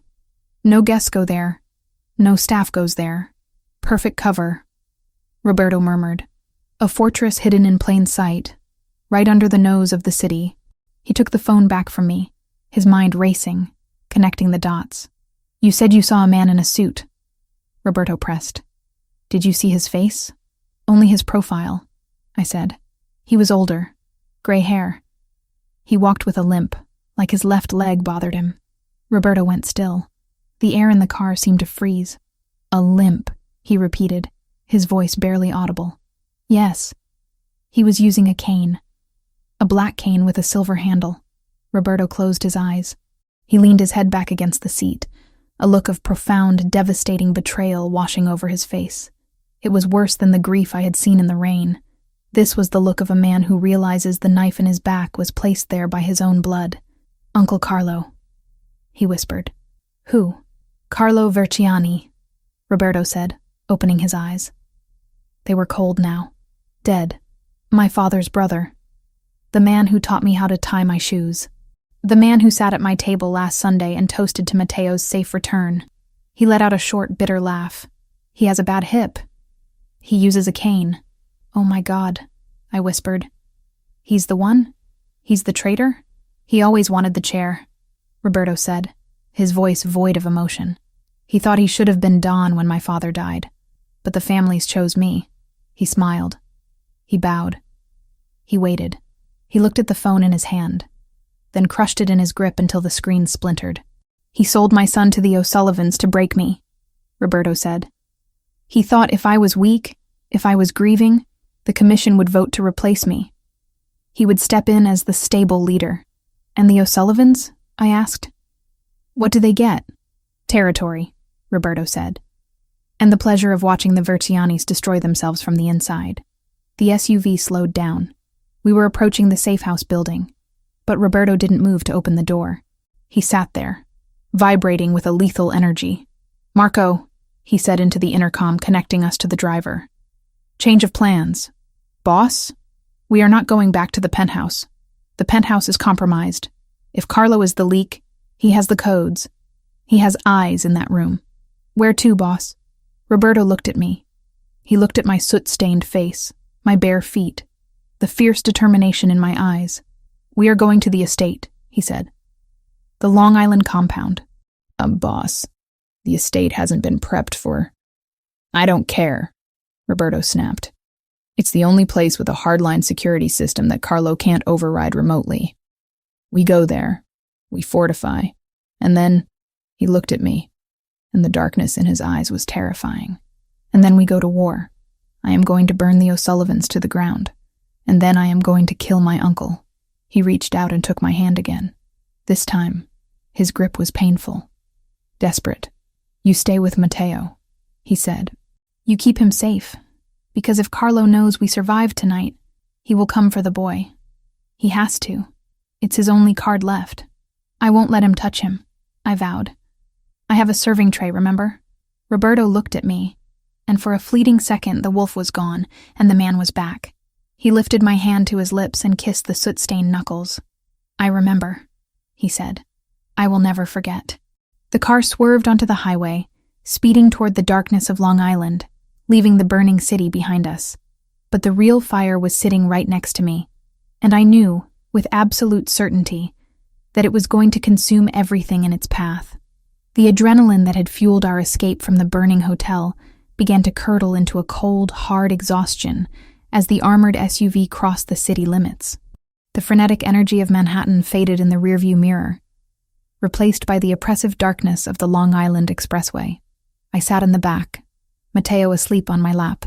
He had woken up during the transfer from the van to the SUV, terrified and disoriented. But the moment I wrapped my arms around him, he had collapsed back into a fitful slumber. Lily was slumped against my shoulder, her breathing even. A small anchor of normalcy in a world that had gone completely insane. Roberto was in the front passenger seat, not the back. He was on the phone, coordinating a war. His voice was low, a continuous stream of orders delivered in a mix of English and Italian that sounded more like weapon fire than language. Seal the perimeter, he commanded. I want the K9 units on the north wall. I want the thermal cameras calibrated. If a squirrel crosses the lawn, I want to know its heart rate. We turned off the highway onto a private road that wound through dense skeletal trees. There were no streetlights here.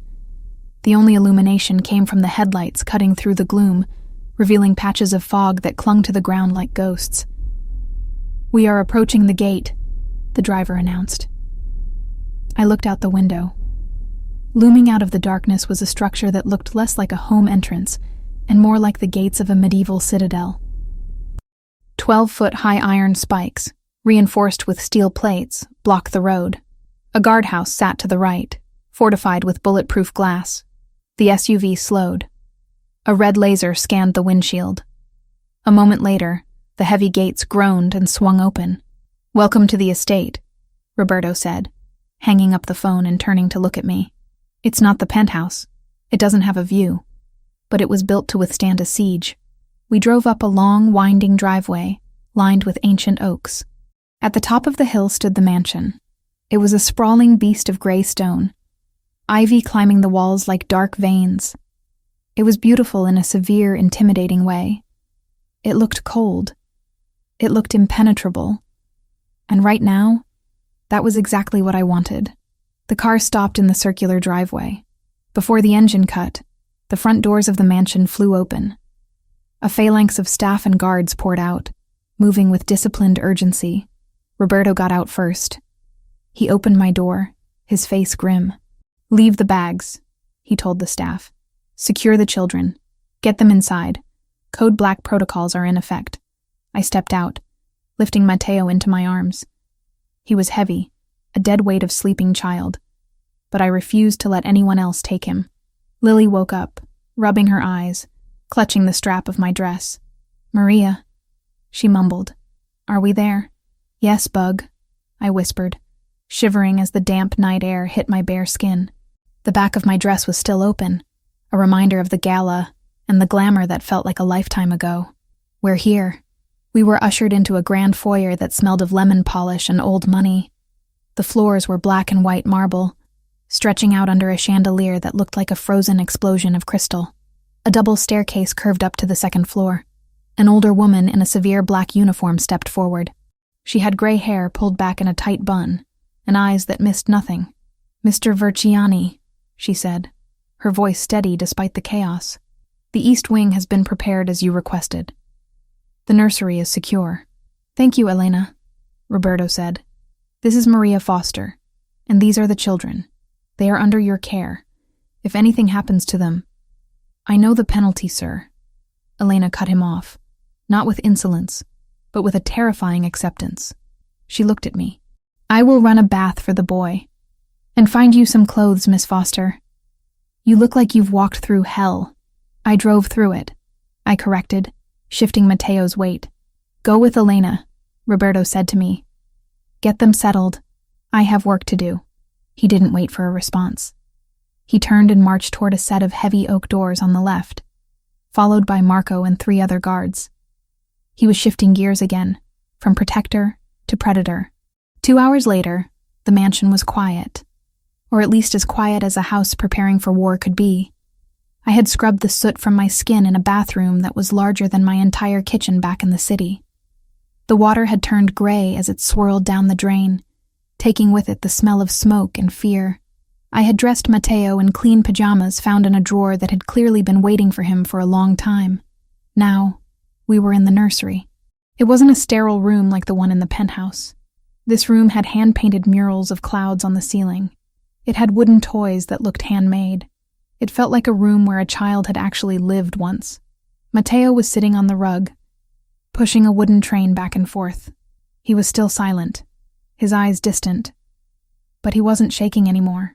Lily was sitting next to him, reading aloud from a book she had found, her voice a soft, rhythmic hum in the room. I was standing by the window looking out at the grounds. Floodlights illuminated the lawn, revealing the patrolling guards with their dogs. The door opened. I turned, expecting Elena. Instead, it was Roberto. He had changed. The tuxedo was gone. He was wearing tactical gear now, black cargo pants, heavy boots, and a tight black thermal shirt that clung to his chest. A holster was strapped to his thigh, and he was adjusting a Kevlar vest over his torso. He looked terrifying, and he looked like the only thing standing between us and the abyss. "You're leaving," I said. It wasn't a question. "The intel you gave us was perfect," Roberto said, walking over to the crib where he had laid out a map. "My team confirmed it. The abandoned east wing of the hotel. Heat signatures show at least 20 men inside, and one high-value target sitting in what used to be the boiler room. Your uncle," I whispered. "Carlo," he confirmed. His voice was devoid of emotion, cold as the grave. "He thinks he is safe. He thinks I am still chasing ghosts in the city. He is waiting for the news that I died in the fire. And when he finds out you didn't, he won't have time to find out," Roberto said. "We hit them in 1 hour. Silent breach. We go in through the service tunnels you told me about. We cut the head off the snake." He looked at Mateo. The boy hadn't looked up when his father entered. He was still pushing the train, lost in his own world. Roberto's face softened, the mask cracking for just a second. He walked over to the rug. He knelt down, one knee hitting the floor with a heavy thud. "Mateo," he said softly. Mateo stopped the train. He didn't look at Roberto. He looked at me. I nodded. "It's okay." Mateo looked back at his father. "I am going to fix this," Roberto promised him. "I am going to make sure the monsters never come back. Do you understand?" Mateo stared at him. Then slowly, he reached out and touched the tactical vest. He tapped the hard ceramic plate over Roberto's heart. Roberto covered the small hand with his own large one. He closed his eyes, drawing strength from the contact. Then he stood up. He walked over to me. "Walk me out," he said. I followed him into the hallway. The house was silent, but it felt alive, humming with tension. "The security here is different from the city," Roberto explained as we walked toward the foyer. "It's not just cameras and motion sensors. It's a hardwired biometric lockdown. Once I leave, Marco will engage the fortress protocol. Steel shutters will cover every window and door. The only way in is with a retinal scan and a voice print that matches the authorized database." "Who is in the database?" I asked. "Me, Marco, Elena, and the top tier of my security detail." He paused. "And family." My stomach tightened. "Family? You mean Carlo?" "Carlo was removed from the digital access list for the penthouse," Roberto said. "But this system is older. It's a localized server. To remove his bioprint, I would need to physically access the mainframe in the basement bunker and manually delete his file. It takes hours to recode the master key. So he can get in? I asked, panic flaring. He won't be coming here, Maria, Roberto said, gripping my shoulders. He is at the hotel. My scouts have eyes on him. He is directing the operation from his hole. I am going to him. I am bringing the fight to his door so he never has a chance to come to mine. But what if? There is no what if, he interrupted fiercely. I am leaving Marco here with 6 of my best men. They are stationed at every entry point. Even if Carlo somehow grew wings and flew here, he would have to get through a wall of lead before he touched a doorknob. He pulled me closer. You are the last line of defense, Maria. You stay in the nursery. You keep the door locked. If you hear shooting, you go into the closet. There is a trap door under the rug. It leads to a panic room in the foundation. Do not come out until you hear my voice. I understand, I said. He stared down at me. The hallway was dimly lit, casting shadows across his face. You saved him, he said, his voice rough. You brought him back to me. Now let me finish it. He leaned down and kissed me. It wasn't like the kiss in the car, that had been fueled by adrenaline and survival. This was a goodbye. It was heavy, desperate, and filled with a terrifying amount of tenderness. He kissed me like he was trying to memorize the taste of my breath, just in case he didn't come back. When he pulled away, his eyes were burning. When I come back, he whispered, we change everything. No more hiding, no more fear. Just come back, I said. He nodded once, turned, and walked out the front door. I watched him go. I watched the heavy oak door slam shut. I heard the mechanical whir of the steel shutters descending, sealing us inside the stone belly of the beast. The silence that followed was oppressive. I went back upstairs. Marco was standing guard outside the nursery door. He was a giant of a man, silent and imposing, holding an assault rifle across his chest. He nodded to me as I approached. Ms. Foster, the house is sealed. We are secure. Thank you, Marco, I said. I went inside. The children were hungry. The stress had burned through whatever meager energy they had left. I'm hungry, Lily complained, rubbing her stomach. Me too, I said, forcing a smile. Let's see what we can find. I didn't want to leave the room, but the nurseryette only had juice boxes. I rang the bell for Elena. She appeared moments later with a tray. Mr. Verciani said you prefer to handle the food yourself, she said, setting down a bowl of pasta and fresh bread, cooked by my own hands. I tasted it in front of the camera in the kitchen if you wish to review the footage. I trust you, Elena, I said, and I meant it. She looked like the kind of woman who would poison a king to save a child. I set the tray down on the small table. Dinner time. Matteo scrambled over. He smelled the tomato sauce, the same smell that had filled my apartment for a week. It was familiar. It was safe. He ate voraciously, getting sauce on his clean pajamas. I didn't scold him. I just wiped his chin with a napkin. It's good, right? I asked him. He looked at me. His big dark eyes, so like his father's, searched my face. He reached out and touched my cheek, his small fingers tracing the line of my jaw. Then he opened his mouth. His throat worked, fighting against the silence that trauma had imposed on him. Ma'am, he croaked. I froze. Lily stopped chewing. Matteo? I whispered. He swallowed hard and tried again. The sound was clearer this time. Mama. My heart shattered into a million pieces. He wasn't calling for his biological mother. She was a ghost he didn't remember. He was calling for the feeling. He was calling for the safety.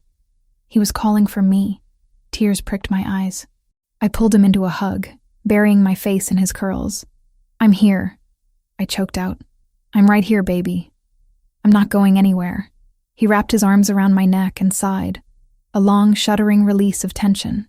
Mama, he whispered again, like a magic spell to keep the darkness at bay. I held him tight, rocking him back and forth.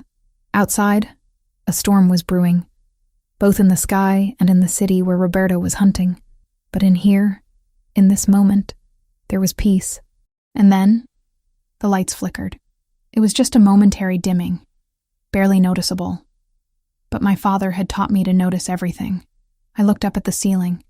The lights buzzed and returned to full brightness. A second later, a sound echoed through the house. It wasn't a gunshot. It wasn't a scream. It was the chime of the front door security system. A pleasant, melodic ding-dong that signaled an authorized entry. I pulled back from Mateo, my blood running cold. "Lily, get in the closet," I ordered, my voice sharp. "What?" "Now," I snapped. "Take Mateo. Go into the closet. Do not make a sound." I stood up, moving toward the door. I cracked it open just an inch to look into the hallway. Marco was there, his hand to his earpiece, looking confused. "Control, report," Marco was saying. "Why did the perimeter alarm disengage? Who authorized the gate opening?" Static crackled in the silence. "Control," Marco barked. Then I heard it. The sound of the heavy front door opening downstairs. It wasn't forced. It glided open on well-oiled hinges. "Marco," a voice called out from the foyer. It was a smooth, familiar voice. An older voice. "Stand down. It's family." Marco froze. He lowered his rifle slightly, confusion warring with protocol. "Uncle Carlo?" Marco called down. "Sir, the boss said, Roberto sent me." The voice lied effortlessly. "The raid was a trap. He needs reinforcements. I'm here to secure the children." My heart hammered against my ribs like a trapped bird. He's here. Roberto was wrong. The intel was wrong. The man in the boiler room wasn't Carlo. It was a decoy. Carlo hadn't been waiting to be killed. He had been waiting for Roberto to leave. He had waited for the wolf to leave the den so he could come for the cubs. And because the biometric system hadn't been updated, the house had welcomed him in. I slammed the nursery door shut and locked it. I ran to the closet where Lily and Mateo were huddled. "Get in the trap door," I whispered, pulling the rug back. "Go down. Now." "Maria?" Lily asked, terrified. "Go!" I pushed them down into the darkness of the panic space and slammed the trap door shut. I threw the rug back over it. I stood up. I looked around the room for a weapon. There were only wooden toys and soft pillows. Then I remembered. The tray.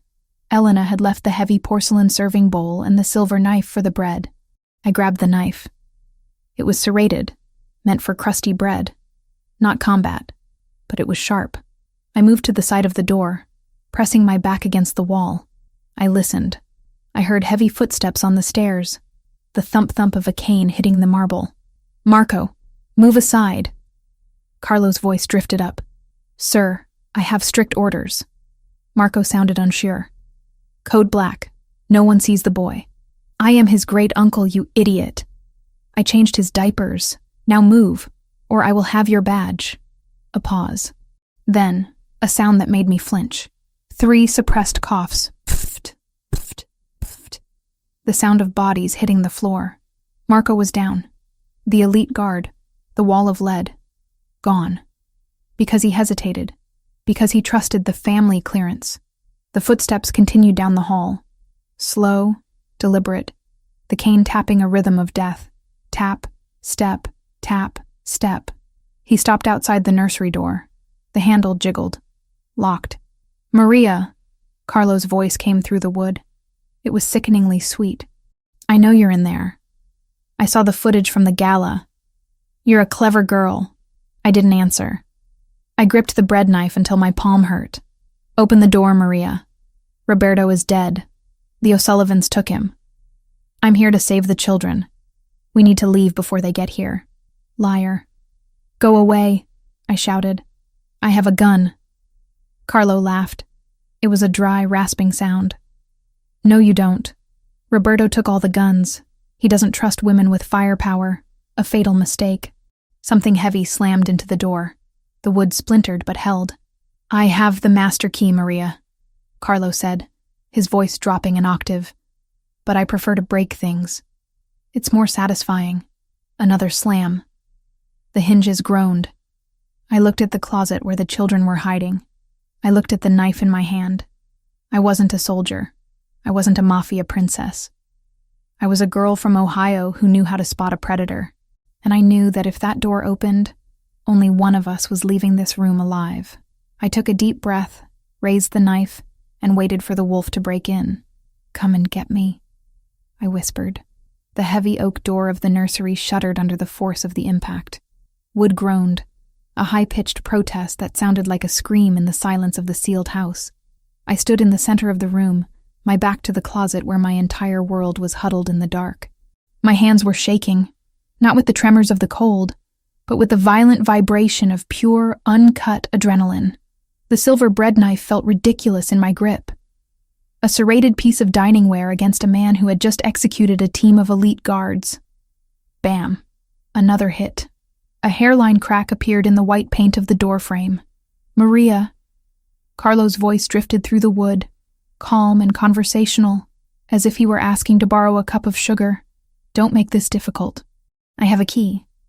But the deadbolt is stubborn, just like you." I didn't answer. I couldn't. My tongue felt like sandpaper, and my heart was beating so loud I was sure he could hear it through the door. I scanned the room again, desperate for an advantage. The nursery was soft. It was designed for knees that scraped against rugs and heads that bumped against table legs. It was a room of safety, not a kill box. Bam! The wood around the lock splintered. The door swung open, hitting the wall with a deafening crash. Uncle Carlo stood in the doorway. He looked exactly as Roberto had described him, an elderly statesman of crime. He was wearing a camel hair coat over a pristine suit, a silk scarf draped loosely around his neck. He leaned heavily on a black cane with a silver handle shaped like a lion's head. He looked frail. He looked like a grandfather coming for a visit, except for the gun in his right hand.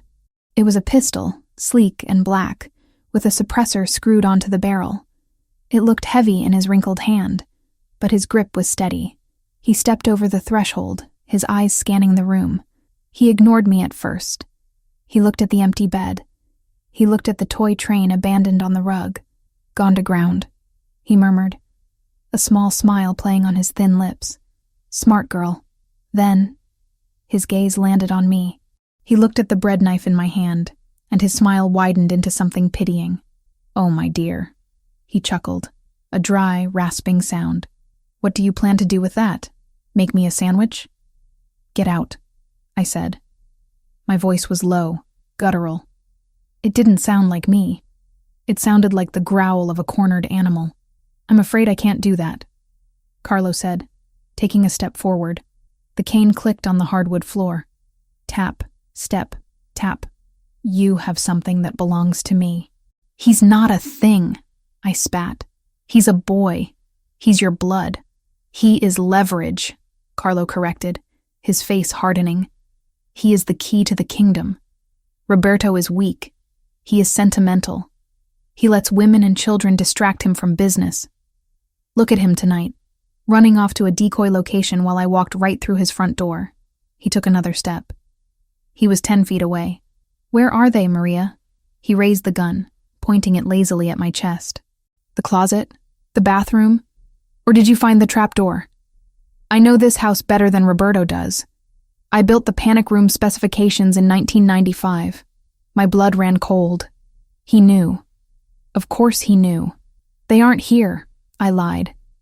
"I sent them down the laundry chute. They're running through the woods." "In a storm? Without coats?" Carlo shook his head. "You're a bad liar. You're standing right in front of the closet door. You're guarding it." He moved the gun. He pointed it past me, directly at the closet door. "Come out, Matteo!" he shouted. "Great Uncle Carlo is here. I have candy." Silence from the closet. My brave, terrified children were holding their breath. "Come out, or I will shoot the pretty lady," Carlo threatened, his finger tightening on the trigger. I didn't think. I didn't weigh the odds. I reacted with the primal instinct that my father had drilled into me during those long, paranoid nights in Ohio. When the predator looks away, you strike. Carlo's eyes had flickered to the closet for a fraction of a second. I lunged. I covered the 10 feet between us in a burst of speed fueled by sheer terror. I didn't aim for his chest or his head. I aimed for the only weakness I knew he had. His left leg. The bad hip. I dropped to my knees as I reached him, swinging the serrated knife with both hands. The blade sliced through the expensive wool of his trousers and bit deep into the flesh of his thigh. Carlo screamed. It was a high, shocked sound. His leg buckled. He crumbled, his weight collapsing onto the injured side. The cane clattered to the floor. But he didn't drop the gun. He flailed, his free hand striking me across the face. The heavy ring on his finger caught my cheekbone, splitting the skin. Stars exploded in my vision. I fell back, tasting copper. But I scrambled up instantly. Carlo was on the floor, clutching his leg, blood seeping through his fingers. His face was twisted into a mask of pure hate. "You bitch!" he shrieked. "You filthy little stray!" He raised the gun again. He was on the ground, but at this range, he couldn't miss. I looked around. The lamp. I grabbed the heavy ceramic lamp from the bedside table, a hand-painted elephant, and ripped the cord from the wall. I hurled it at him. It smashed into his shoulder, knocking his aim off just as he fired. Pfft! The suppressed shot hit the wall inches from my head, showering me in plaster dust. "I'm going to kill you slowly," Carlo roared, trying to drag himself upright using the bed frame. I didn't wait for him to steady himself. I dove for him again. I wasn't fighting like a soldier. I was fighting like a mother. I grabbed his gun hand, wrestling for the weapon. He was old, but he was desperate, and he was heavy. He slammed his forehead into the bridge of my nose. Pain blinded me.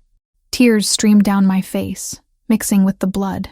"Give me the gun," I screamed, digging my nails into his wrist. "Die," he snarled. He twisted the gun, trying to angle the barrel toward my stomach. I felt the cold metal press against my ribs. I bit him. I clamped my teeth onto his forearm, biting down until I tasted blood. He howled and reflexively jerked his arm back. The gun skittered across the floor, sliding under the crib. We both froze. Then we both moved. I scrambled on my hands and knees, ignoring the pain in my face, the roaring in my ears. I dove under the crib, my fingers scrabbling for the weapon. Carlo was slower. He dragged his injured leg, cursing, reaching for his cane to hook my ankle. My fingers brushed cold steel. I grabbed the gun. I rolled onto my back and scrambled out from under the crib, raising the weapon with shaking hands. "Stop," I screamed. Carlo froze. He was halfway to a standing position, leaning heavily on the mattress. He looked at me, and then he looked at the gun barrel pointed at his chest. He paused, then slowly. A sneer curled his lip. "You won't shoot," he scoffed, panting heavily. "You're a chambermaid. You change sheets. You don't take lives." "Try me," I gasped, wiping blood from my eye. "Take one more step." "You don't have the spine," Carlo said, edging closer. "Give me the gun, Maria. I'll make it quick. I promise." He took a step. I didn't hesitate. I remembered Roberto's words. "You are the last line of defense." I lowered my aim slightly and pulled the trigger. The recoil surprised me, jerking my arms up. The bullet didn't hit his chest. It hit his good leg, shattering the kneecap. Carlo collapsed again, this time with a scream that sounded wet and bubbling. He hit the floor hard, writhing in agony. "My leg. My God, my leg." I scrambled backward, putting distance between us. I kept the gun trained on him. My breathing was ragged, sobbing gasps tearing from my throat. "I told you to stop," I whispered. The room was suddenly filled with a silence broken only by Carlo's whimpering. I stood there, a woman in a ruined silk dress, blood on my face, holding a gun that was too big for my hands. Then I heard it. Heavy boots running in the hallway. Not the slow tap of a cane, the thunder of a charge. "Maria!" Roberto's voice roared through the house. It was filled with such panic and fury that it shook the walls. "In here!" I screamed, not taking my eyes off Carlo. The shattered door was kicked fully off its hinges. Roberto burst into the room, his assault rifle raised, scanning for a target. He saw Carlo on the floor, bleeding from 2 wounds. He saw the bread knife embedded in the rug. And then he saw me. He stopped. He took in the blood on my face, the gun in my hand, the ferocity in my stance. "Maria," he breathed, lowering his rifle. "I shot him," I said. my voice trembling now that the danger was paused. He tried to get to the closet. Roberto looked at his uncle. The look on his face wasn't triumph. It was disgust. He walked over to Carlo, who was trying to stem the bleeding with his scarf. Roberto kicked the cane away. "You," Roberto said, his voice quiet and terrible. "You came into my house. You threatened my son." "Roberto," Carlo wheezed, his face gray. "Listen to me. It was business. The O'Sullivans, they forced me. They threatened to expose the accounts." "Liar," Roberto said. "You wanted the throne." He looked at me. "Are they safe?" "The closet," I said, nodding. "Trapdoor." Roberto walked over to me. He gently took the gun from my shaking hands. He clicked the safety on and set it on the dresser. Then he wrapped his arms around me.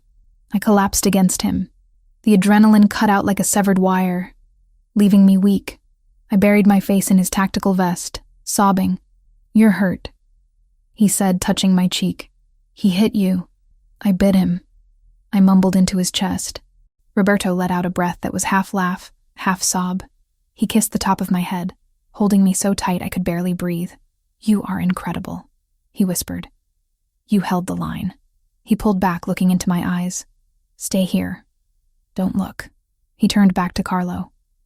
Carlo looked up, his eyes wide with fear. "Roberto, please. Family. Blood." "You lost the right to that word when you walked through that door," Roberto said. He didn't raise his voice. He didn't make a speech. He simply drew his sidearm, not the rifle, but the personal pistol he carried, and aimed. "Roberto, no!" Carlo screamed. "Think about the commission. Think about—" Bang. One shot. Clean. Final. The silence returned, heavier this time. Roberto holstered his weapon. He didn't look at the body.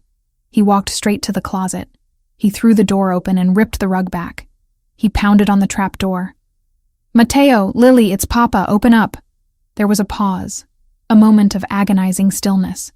Then, the sound of the latch sliding back. The trap door lifted. Lily's blonde head poked out, her eyes wide as saucers. "Is the bad man gone?" she whispered. Roberto reached down and lifted her out, then reached back in for Matteo. He pulled his son into his arms, crushing him against his chest. Matteo was shaking, but he was unharmed. He looked at Roberto, then over Roberto's shoulder at me. He saw the blood on my face. He wiggled out of Roberto's arms and ran to me. He wrapped his arms around my legs, burying his face in my skirt. "Mama," he cried, the word clear and loud this time. Mama hurt. I dropped to my knees, hugging him. "I'm okay, baby. I'm okay. It's just a scratch. We won." Roberto stood over us, watching. The warlord was gone. The father was back, but there was something new in his eyes as he looked at me. A reverence. A realization that the dynamic had shifted forever. He knelt down beside us, encompassing us both in his arms. We were a tangled mess of blood, tears, and relief on the floor of a nursery that had become a battlefield. "I came back," he whispered to me, his forehead resting against mine. I realized halfway to the city. The sensors, the specific sequence of the alarms. It was too clean. I turned the convoy around. "You were just in time," I said. "No." Roberto shook his head, looking at the body of his uncle in the corner. "I was late. You were the one who saved them, Maria. You fought him." "He had a cane," I said, with a weak smile. "I had a lamp." Roberto laughed, a sound of pure release. He kissed me, tasting the blood on my lip, unbothered by the violence that surrounded us. "Let's get out of this room," he said, standing up and pulling me with him. "Elena is in the panic room downstairs. The house is secure now, truly secure." He picked up Matteo. I picked up Lily. We walked out of the nursery, stepping over the debris of the door. As we walked down the hallway, past the body of Marco, who had died hesitating, Roberto reached out and squeezed my hand. "Tonight ends the war," he said. "Tomorrow we build something new." I squeezed back. My hand was bruised, my face was throbbing, and I had just shot a man. I wasn't the girl who found a lost boy in the rain anymore. I was something else, something forged in fire. "Tomorrow," I agreed. But as we descended the stairs, I knew that for us, tomorrow would bring a different kind of challenge. The challenge of living after the surviving. The front doors were open, revealing the night sky. The storm had passed. The clouds were breaking, revealing a sliver of moon. Roberto stopped at the bottom of the stairs. He looked at his son, then at me. "Home," he said. It wasn't a description of the building. It was a declaration of what we were. I looked at the man who had brought danger to my door and realized I didn't want him to leave. I looked at the boy who called me mother and knew I would never leave him. "Home," I whispered back. Roberto signaled to the surviving guards. "Clean this up and get the car. We are going to the lake house. I want the children away from the smell of bleach." "Yes, boss." We walked out into the cool night air. I took a deep breath, filling my lungs with oxygen that didn't smell of gunpowder. The nightmare was over. But the dream, the complicated, dangerous, beautiful dream, was just beginning. I looked at the tracker bracelet on my wrist, glittering in the moonlight. It was no longer a leash. It was a promise. I was found, and I was never going to be lost again. 2 weeks later, the silence at the lake house was different from the silence in the city. In the city, silence was a warning, a predator holding its breath before the strike. Here, surrounded by acres of pine forest and the glassy, undisturbed surface of the water, silence was just peace. It was terrifying in its own way. I stood in the center of the guest bedroom, a room that smelled of lavender and fresh linen, and zipped up my duffel bag. The sound was harsh, a mechanical tear in the quiet afternoon. It was the same bag I had packed in 3 minutes back in my basement apartment. It held the same worn-out jeans, the same gray sweaters, the same life I had left behind. I was leaving. The war was over. The O'Sullivan cartel had been dismantled, their leadership scattered or buried. The internal threat, Carlo, was gone, his name erased from the family history books, his body disposed of in a place Roberto assured me would never be found. The Verciani empire was secure. Matteo was safe. And I was... what? I was the loose end that had tied itself into a knot. I was the anomaly. For 14 days, we had lived in this suspended reality. I had cooked breakfast in a kitchen that cost more than a neighborhood block. I had watched movies with the children. I had sat on the porch with Roberto in the evenings, watching the sun dip below the tree line, saying everything and nothing. But we hadn't talked about the future. Not really. I ran my hand over the canvas of the bag. It was time. If I stayed any longer, I wouldn't just be the woman who saved his son. I would be the woman who couldn't let go. I would be the reminder of the worst week of his life. Every time he looked at me, he would remember the kidnapping, the fear, the blood on the nursery floor. I didn't want to be a living scar. I wanted to be a memory he could look back on with gratitude, not obligation. "Maria," Lily's voice came from the doorway. She was holding a stuffed rabbit that Roberto had bought for her. She was wearing a dress that didn't have holes in it. Her hair was clean, shiny, and braided with a ribbon. She looked like a different child. "Hey, Bug," I said, forcing a smile that felt brittle on my face. "Why is your bag on the bed?" she asked, clutching the rabbit tighter. "Because we have to go, sweetie," I said, kneeling down to be at her eye level. "We can't stay here forever. This is Mr. Verciani's house. We have our own home. Our home has bugs," Lily said matter-of-factly. "And the radiator makes scary noises. And there's no Matteo." The mention of his name caused a physical ache in my chest. Matteo, the boy who had started calling me Mama every morning when he woke up. The word meant mom in his family's language, and every time he used it, something in my chest stitched itself back together. The boy who wouldn't sleep unless I checked under his bed. "I know," I whispered, brushing a stray hair from her forehead. "But we have to go back to real life. Roberto, Mr. Verciani, he has a lot of work to do. We don't want to be in the way." "He said we aren't in the way," Lily argued, her chin trembling. "He said we are inside the walls." "It's complicated, Lily," I sighed, standing up. "Go downstairs and put your shoes on. I'll be down in a minute." She looked at me with the betrayal only a 6-year-old can muster, then turned and ran down the hall. I heard her footsteps fade, leaving me alone with my decision. I grabbed the handle of the bag. It felt heavy, heavier than it had when I arrived. I turned toward the door, ready to walk out, ready to call a cab from the main road if I had to. The door opened. Roberto filled the frame. He wasn't wearing the tactical gear he had worn the night of the raid, nor the tuxedo from the gala. He was wearing dark jeans and a navy cashmere sweater that softened the hard lines of his shoulders. But his face, that sharp, devastating face, was as intense as ever. He looked at the bag in my hand. Then he looked at me. He didn't speak. He stepped into the room and closed the door behind him. I heard the lock click. Then, he did something that made my breath hitch. He took the key out of the lock, walked over to the open window, and tossed it out. It glittered in the afternoon sun before vanishing into the rose bushes 2 stories down. He turned back to me, crossing his arms over his chest. "What do you think you are doing?" he asked. His voice was calm, dangerously so. "I'm packing," I said, gripping the bag tighter to hide the tremor in my hands. "I'm going home, Roberto." "Home," he repeated, tasting the word. "To the basement? To the leak in the ceiling? To the diner manager who fires you for being 10 minutes late? To my life," I corrected, lifting my chin. "The war is over. You won. You have your son back. The threat is gone. And so you just leave?" He took a step toward me. "You pack a bag and walk out the door without a word?" "I was going to leave a note," I lied. "I wasn't going to leave a note. I couldn't have written one without falling apart." "A note?" he scoffed. A dark, incredulous sound. "You were going to leave a note for Mateo? For the boy who asks for you before he asks for water? How does that note read, Maria? Dear Mateo, sorry I saved your life. Good luck with the trauma."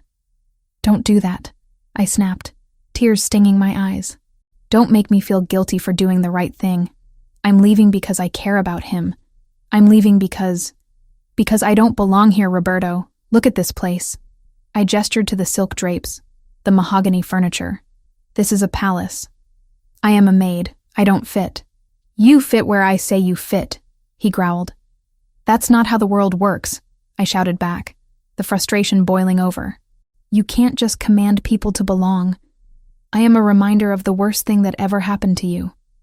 Every time you look at me, you see the danger. You see the night you almost lost him. You don't need that. You need to move on.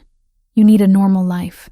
A normal life," he murmured, stepping closer until he was looming over me.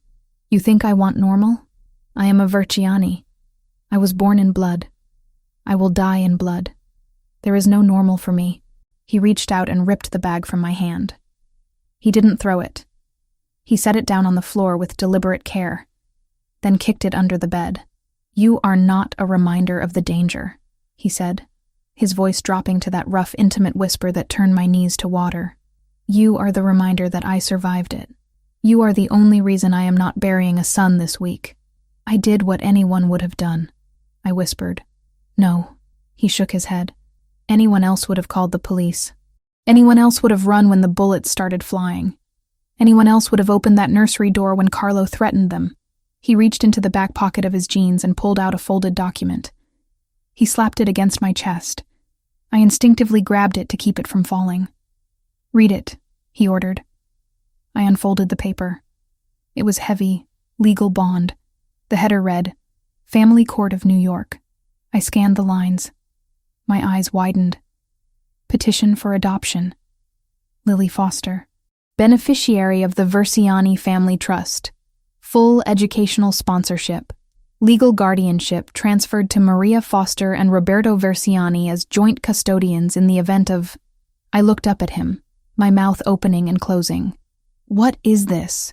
"It is her future," Roberto said. "It is the best schools in the country. It is a trust fund that will ensure she never has to work a double shift in a diner unless she wants to. It is safety. Permanent, unbreakable safety. You adopted her. We are filing for joint guardianship," he corrected. "She is yours. But she is under my protection now. Legally. If anyone tries to touch her, They answer to the Verciani estate lawyers. And then they answer to me. Roberto, I can't accept this. This is too much money.